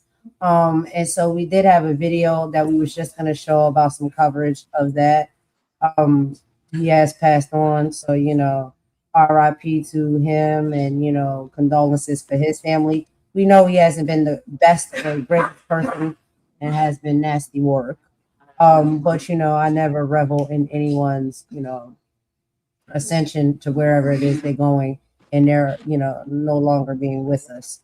But that's the last topic. Do you think we got time to get into it, or what should we do? Because I mean that's the only thing we have to cover. It's nothing else. Um, it's up to you. We can play a little bit of the iHip, I suppose, if you want. It's up to you. Totally up to you. Yeah. Okay, if the people is willing to rock with us, we'll play a little bit of that so we can make sure we got through all of the topics that we said that we were going to get through today. So if y'all willing to rock with us, we'll play just a little bit of it. I know y'all probably have already heard about the passing of Lindsey Graham. But child, shout out to Jennifer and Pumps, okay, over on the iHit Network and podcast. If y'all have not checked out their platform, you really should, because they're hilarious. And they give me life, child. The way they talk, I swear, I'm like, yo, I wish that I could just talk freely the way they talk. But yeah, let's just go ahead and get into this final thing. I'm not even going to give y'all a synopsis. I'm going to just let Jennifer and Pumps do it, so that way we can cut down on time. But this is our final topic for the live, y'all. Thank you so much for rocking with us. After this, we will give some of our closing and final thoughts about everything we discussed today, and we'll end it with a bop, and we will let y'all go. Thank you so much for your time. I really appreciate it. Let's get into the video. We'll meet y'all in the chat. Warmonger Lindsey Graham died on Saturday night, and the NDAs seem to be null and void now that he's dead. And trans actress Jessie James Rose is spilling the tea. So this is our obituary of the man who beat down the marginalized during the day, advocated for the killing of innocent civilians during the day, and then at night fetishized the very community in which he wanted to ostracize. Pop this up. Just woke up to find out Lindsey Graham is dead. LOL. Most of you know him as the homophobic senator from South Carolina, but to me, he will always be the man who paid a Twinkie pre-transition college student, she says, me, a fat stack of cash to do unspeakable things to him in a hotel room while he wore red lingerie.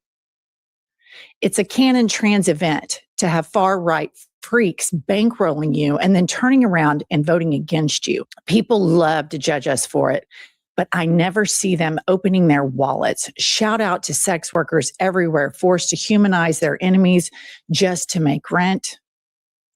It is an absolute mindfuck to me that one of the reasons I have any semblance of financial security and lack of student loans is because of this man. At the time, I had no idea who he was, and I only figured it out because another group of twinks leaked Lady G to the media. Some queers tried to grandstand critique this, saying we shouldn't out people. I believe bigots with power deserve no peace or privacy, especially when they hold public office. I'm glad they did it. Icons forever.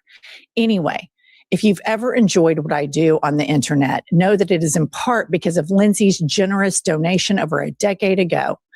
If I've ever sent you money for something, know that was kickstarted by the now deceased sissy senator from South Carolina.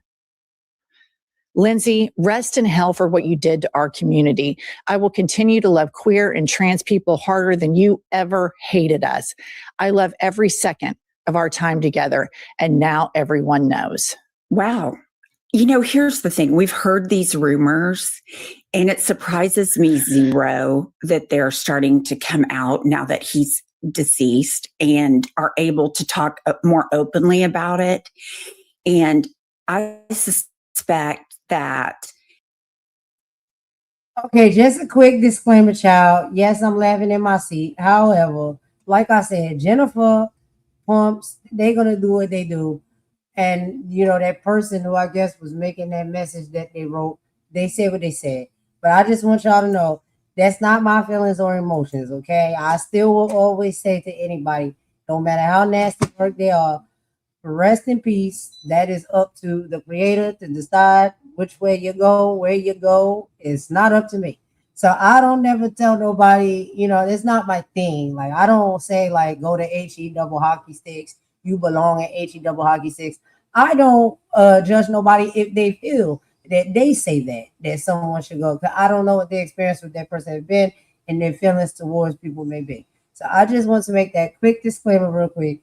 But yo, child, Jennifer supposed to be cracking me up. But child, yeah, what is done in the dark will come out in the light, child. I cannot believe it. But RIP. Let's get back to the video, y'all, so we can end it. She is not the only one. There are many, many people. We've heard the rumors for years. I mean, we can pontificate that that is why he was so full of hate, is he wasn't living who he truly was. But there are so many different reasons that Lindsey Graham sucked. And I agree. If you want to villainize people during the day, vote for laws that go against that community, yet you're part of it at night, you get zero respect. We're not rewriting history after your death. You sucked. Yeah. And isn't this just, there's the closeted Republicans, which there are many, from lots of sources. People that have worked in Republican politics for decades say the closet cases within the Republican Party, specifically the MAGA Republican Party, are abundant. And so at night, they're fetishizing the things that during the day they hate about themselves.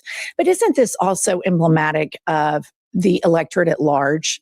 so many white women that vote for Donald Trump and vote for MAGA politicians.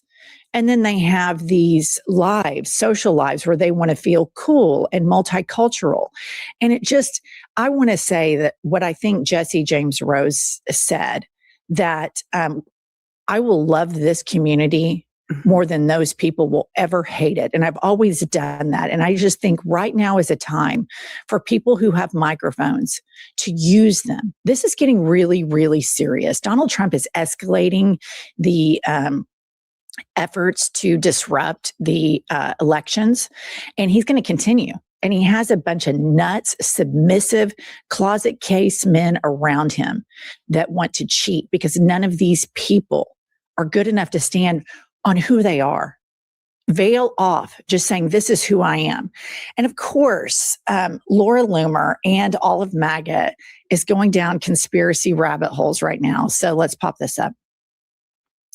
Did Russia or Iran just poison U.S. Senator? It needs to be investigated. So yeah, investigate it.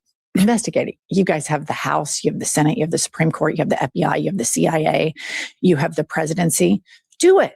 Investigate all this shit. Do it. Because more than likely, you're investigating some connection that you guys have. And then here's another post about the conspiracies. Bill Ackman, the aggrieved billionaire who has stage 5 meltdowns on Twitter all day, every day, because life is just so hard for Bill Ackman. He says, this doesn't look like a guy who would die hours later. Here's the thing, Bill. This is how heart attacks work. You're right. 1 minute, you're perfectly healthy. And the next minute, you feel a little off. And then you have a heart attack. And then you're either dead or people were able to intervene. But what I'm curious about, and I say, let's go down this investigation track. There's reporting that a lady called in the 911 call, but she wasn't at the apartment or the condo with Lady Graham. And he told this person he wasn't feeling well and I can't die tonight. I'll go to the doctor after my Meet the Press interview on Sunday. Who is this person that called? Is it a staffer?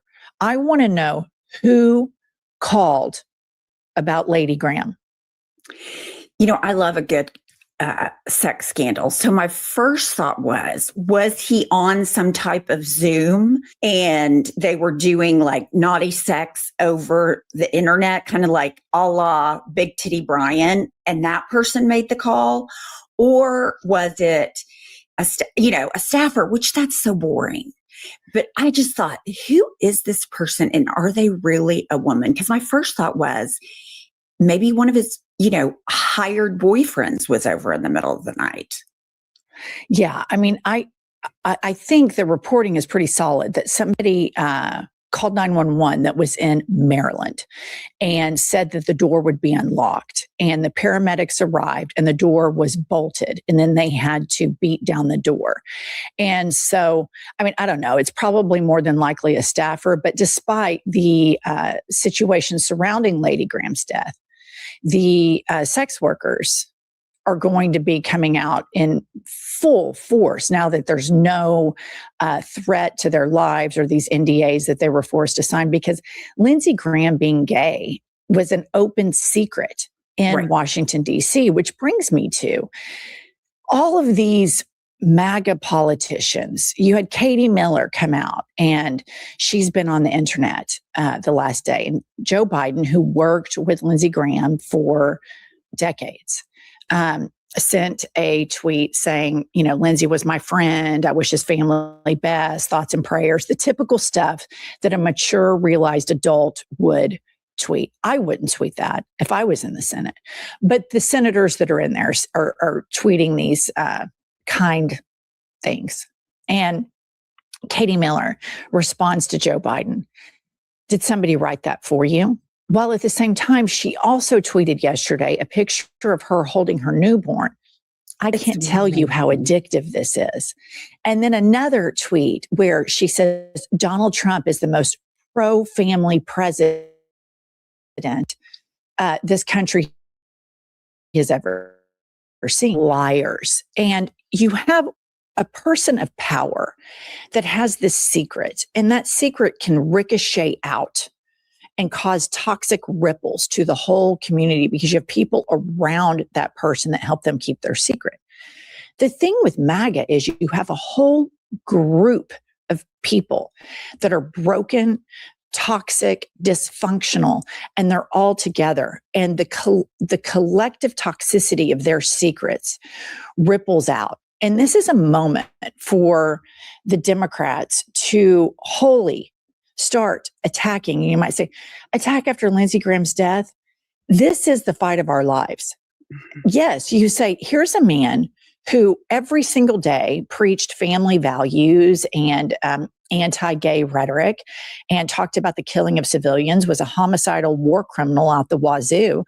And now we know, and as we've known for a long time, that he likes to put on red panties and kink around with sex workers, which, listen, I don't give a shit. I'm not some Christian prude that wants to be involved in the sex lives of everybody else. But the Katie Millers, the Stephen Millers, the Lindsey Grahams, and all of these people are that. And we need to start calling out the hypocrisy really, really loud, because something in me, when I saw the cast of characters, the people in the Senate, sending these pretty mature messages about Lindsey Graham, it kind of pissed me off. And I don't like that I felt that way, but I think, viewer and listener, you probably felt that way too, because I'm like, this isn't just like 12, 13 years ago when John McCain was in the Senate and they worked together on bipartisan things. This is different. I mean, Lindsey Graham champions death all the time. Lindsey Graham sucks ass to Donald Trump all the time, and he actually had power. But what did he choose to do with that power? All the powerful people in this phase of the MAGA takeover capitulated first. Mm-hmm. It's just so stunning. So I just feel like we need to be all gas, no brakes. Lindsey Graham died. He's a 71-year-old closet case who was a failure as a U.S. senator, a failure of a human being, an embarrassment to himself. And the fact that these people want to lecture everybody, Katie Miller, about family values.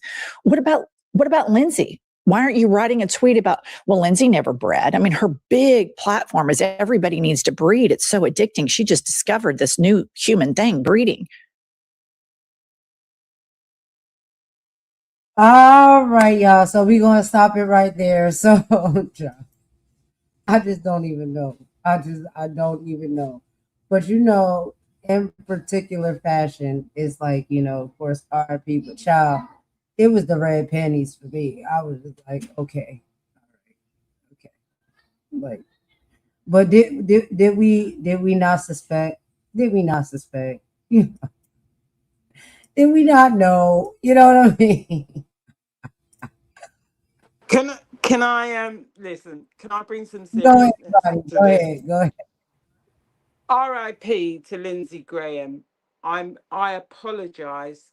It was the red panties for me, and I'm sorry that I laughed. But R.I.P. to anybody who lost their life, and he lost his life. 71 is young these days, and yeah, R.I.P.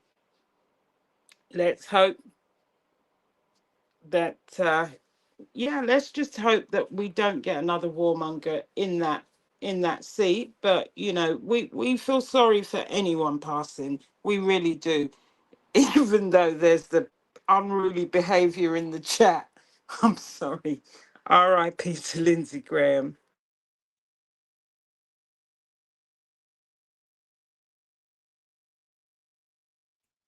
Yeah, like for real. I'm just saying, like, it's definitely RIP, but this is the thing. Like, this is what these people do behind closed doors, and it's just,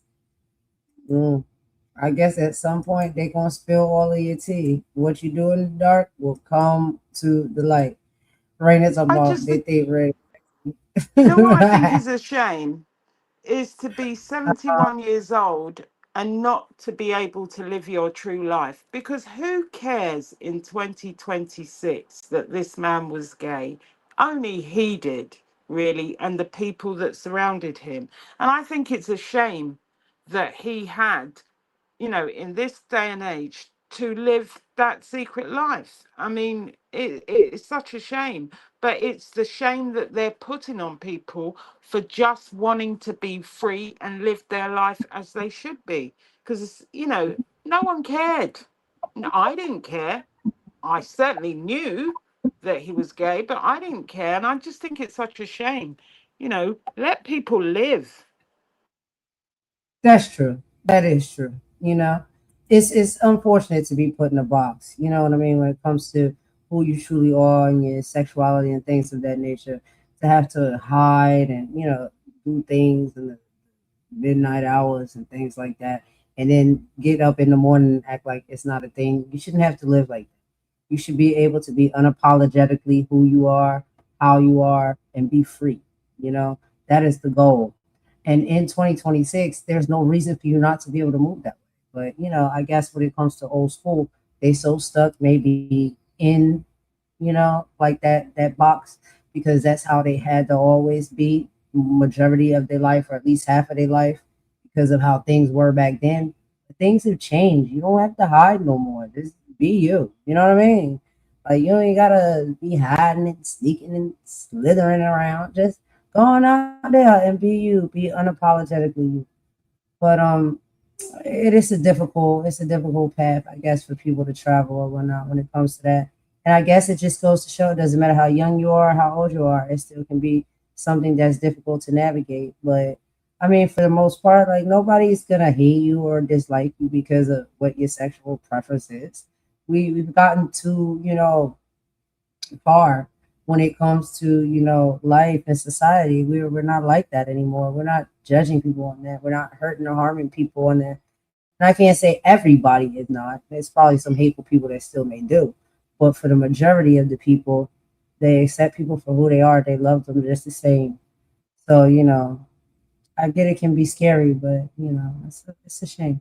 But I was just more so not laughing at, like, his experience and his things like that, as far as, what his hidden secrets may be and his sexuality may be. I'm laughing at Jennifer and Pumps. Like, they crack me up. The way they just talk. Like, they don't even care. They just come out and say it, y'all. And I'm like, yo, I love it. I love every minute of it. Their personalities are so funny to me. I like them. If y'all have not checked them out, this is iHip News and the I've Had It podcast. There's two channels, iHip News and I've Had It podcast. If y'all have not checked out their platform, y'all really should go over there, subscribe, and just like listen to them sometime. They will give you your whole life. I'm telling you, like, they really get down nitty gritty with it. And I love it. They say that a lot of things that I wish I could say. Let's just say that. But we are gonna go ahead and wrap it up, y'all. I know we kept y'all for a very long time. Imani, I know you have to go because it is later there for you than what it is here for me. I have some final thoughts. You have some final thoughts. Let me let you go ahead and read yours first, and then I'll read mine after that. And of course, we'll close it out and end it with a few bops, and that'll be it. Yeah, my final thoughts, normally the same. We've talked about war, politics, misinformation, investigation, media narratives, leadership, and accountability. And these conversations are really important because, like we've said many a time, democracy only works when citizens stay informed and ask difficult questions. Being informed should never mean losing our compassion. And we live in a world where outrage travels faster than facts, where algorithms reward conflict more than understanding, and where too many people profit from keeping us angry at one another. Don't let that become who you are. Hold power accountable, challenge misinformation where you find it, verify before you amplify, disagree with people without dehumanizing them, and stand firm in your principles without surrendering your character. Remember, strength strength isn't measured by how loudly we shout someone down.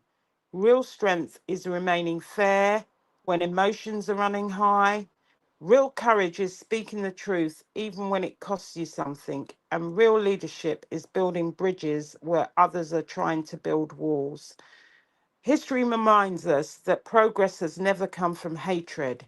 It's come from ordinary people choosing integrity over expediency, courage over fear, and hope over despair, and laughter, and especially laughter and joy over sadness. As we continue navigating an increasingly complicated world, let's also remember to look after ourselves and those around us. Check in on your family, call someone you've been meaning to call, encourage someone who's struggling, and extend your grace where you can, because none of us knows what tomorrow will bring. And to those of you who joined us tonight and those of you watching on the replay, thank you for spending your time with us. Thank you for bringing your thoughts, your perspectives, your willingness to engage in meaningful conversation. This community is at its best when we challenge ideas without losing respect for one another. Take care of yourself, take care of one another, stay safe, stay informed, stay encouraged, and wherever you are in the world, may peace, wisdom, and justice guide your path. And I love you all, and it's been great, and it has been funny being with you today. Thank you. Girl, you know we gotta laugh. So we gotta laugh. But thank you so much, Imani, for joining me, my lovely co-host Imani. Let me go ahead and give some of my final thoughts, and we'll wrap this up with a bop, y'all. Everybody who's here, thank you so much for participating and coming and spend some of your time in your day with us, because we know everybody's time is precious. And there's a lot of other places you could be, but thank you for spending it with us. And we had a great time with each and every one of you. So as we lock up this desk and bring today's broadcast to a close, I want us to just take a deep breath and look at the bigger picture of everything we covered today. From the corridors of the global power and the headlines of Democracy Now! To the deeply personal fight for justice for young Nolan Wells in Mississippi, from the chaotic, messy public fallout surrounding Lindsey Graham in the red panties, all the way to our exclusive expose of the digital hit jobs targeting Judge Faith and Kenny Lattimore. It is so easy to look at all of this and feel overwhelmed. It is easy to think these are just isolated stories happening to people on a screen. But the truth is, every single one of these pieces ties directly into how we live our lives every single day. It is about accountability. It is about discernment. It is about sovereign to protect your peace, your family, and your truth from the chaos of the world. The same spirit that demands an independent investigation for Nolan Wells is the exact same spirit that demands digital accountability for creators standing in the light. It is all a reminder that we cannot afford to be passive consumers in our own lives. We have to be active protectors of our circles, sharp filters of the information we let into our homes, and fiercely protective of our names and our legacies. But here's the beautiful positive takeaway. We aren't powerless. We stand together as an intentional community. When we demand receipts, when we support truth over clickbait, and when we refuse to let the darkness dictate the narrative, we win. The shadows only work when people are afraid of the light. But look around this live chat right now. We've had such a great time. We went through some tearful moments, we went through some laughing moments, and we listened to some things that really probably ticked us off. But this is a community, and it still is holding up with light.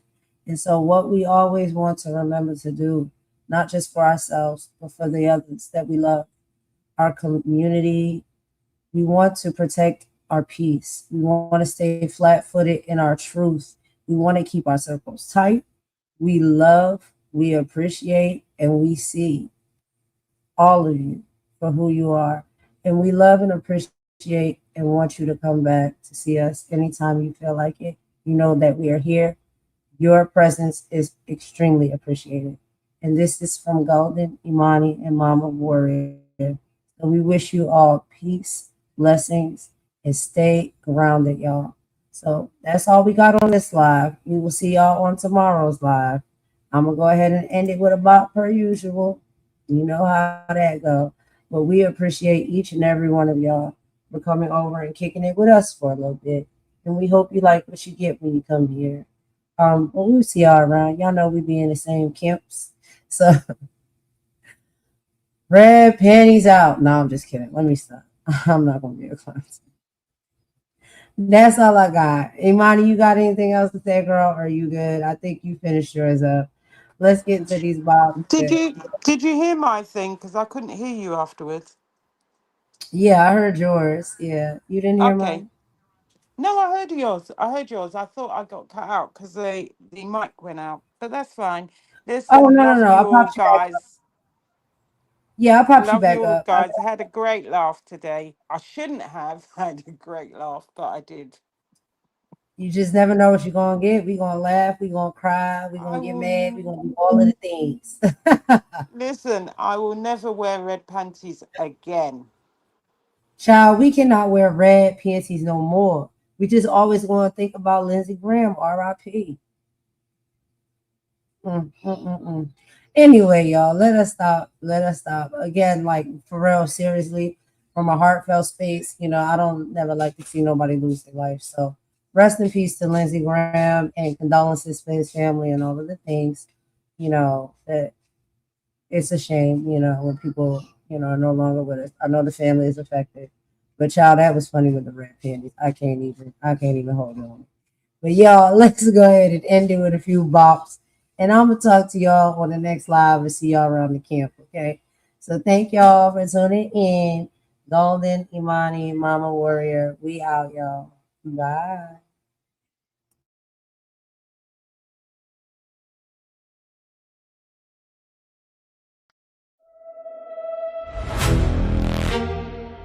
Yeah. Every time, I think we finally figured it out. Somebody let pride walk in. Somebody let ego take the wheel. Damn. We're stronger together.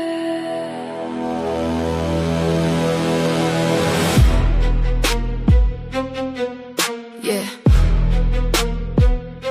We're stronger together. Yeah. We started with a vision, lift each other high, turn these little channels into reasons people smile. Shared every live stream, dropped each other's names. Now we're acting like we're strangers in the game. Clicks over compassion, views over truth. Everybody chasing numbers, who's chasing the youth? Every week another friendship breaking at the seams. How we building kingdoms if we're tearing up the team? We get so close, I can almost see it. One big family, everybody eating. Then pride shows up and the love disappear. Now all I hear is silence in my ear. Damn. Why we always fall apart? Damn. Who taught us to guard our hearts? We rise together, then divide again. I still believe we can still win. But damn, it hurts to watch. Everybody say we family, till the camera stop rolling. Everybody say I love you, till somebody else is growing. One blessing shouldn't threaten mine. God made enough sunlight for everybody to shine. Somebody getting 50 views, somebody getting 50,000. While we counting blessings like love is running out, then what if your breakthrough was connected to my hand? What if heaven's waiting for us to understand? Maybe the algorithm ain't the enemy. Maybe fear is, maybe competition is. Maybe we're starving for applause when we should be feeding purpose. I ain't perfect, I got scars too. I misunderstood people misunderstood me too. But if we never heal, we'll repeat the pain. Different faces, same old game. Children watching, learning from my way. Seeing grown folks scold each other away. What are we teaching? What's left behind? If all they remember is how we couldn't unify. Damn. I can almost hear the future calling. Damn.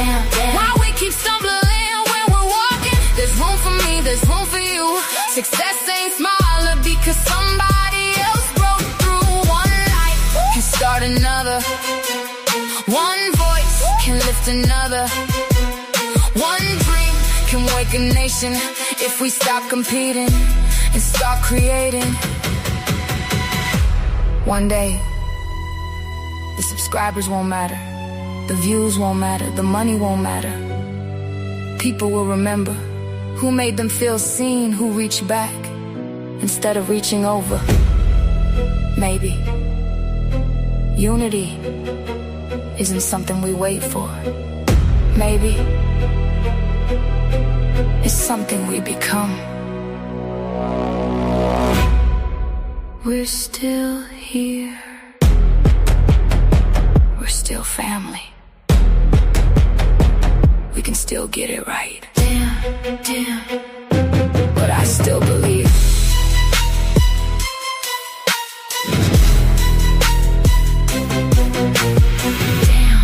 Damn, but I still believe.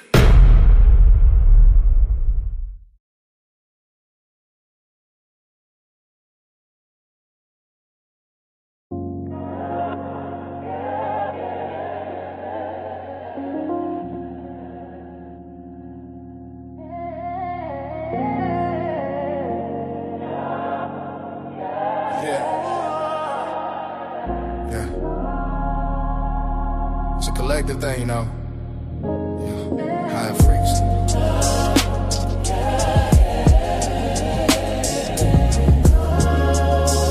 We just rising. Watch the elevation.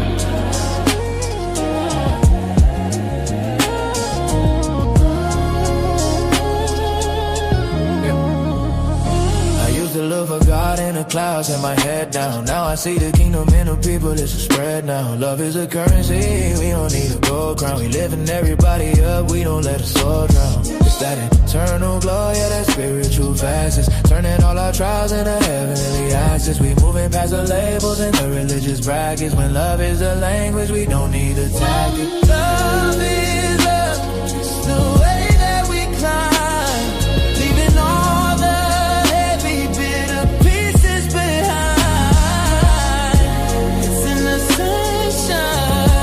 soul intervention, living in a higher, holy dimension.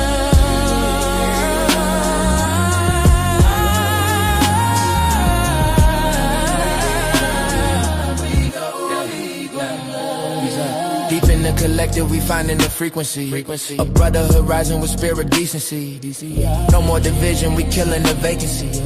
Filling the void with a holy complacency. From the concrete roots to the celestial heights, we shining together like cityscapes. Right, it's a long road home, but the vision is clear. Love is the only thing conquering fear. Elevation isn't just about going up. It's about bringing everyone with you. One soul, one heart, one vision. What is your mission? Love is love, it's the way that we climb. Leaving all the heavy, bitter pieces behind. It's an ascension, a soul intervention. Living in a higher, holy dimension.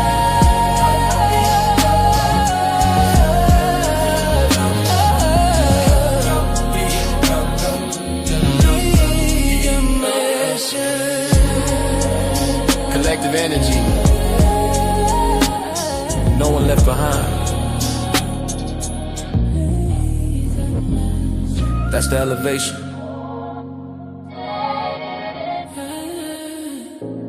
Ascension.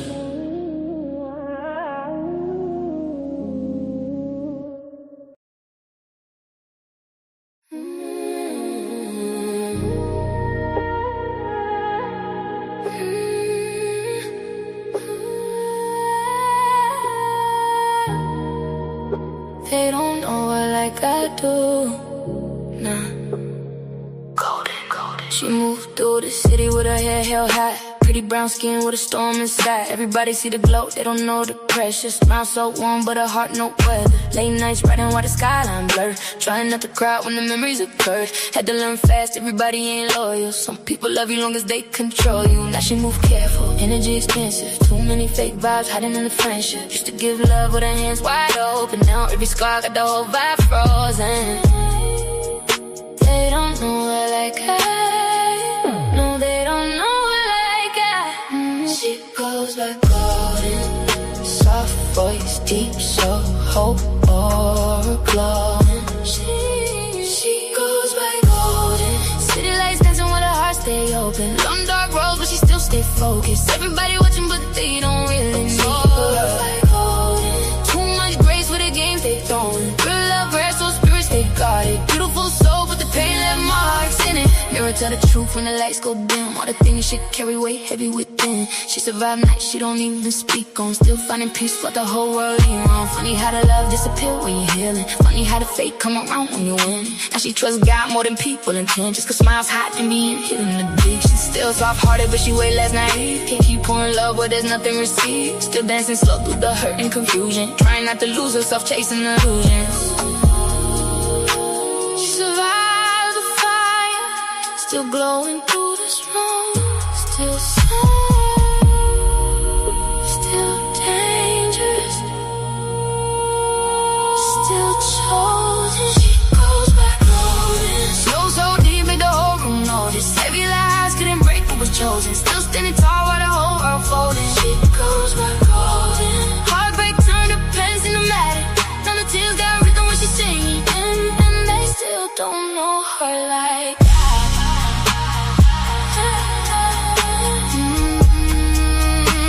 They still don't know her like that.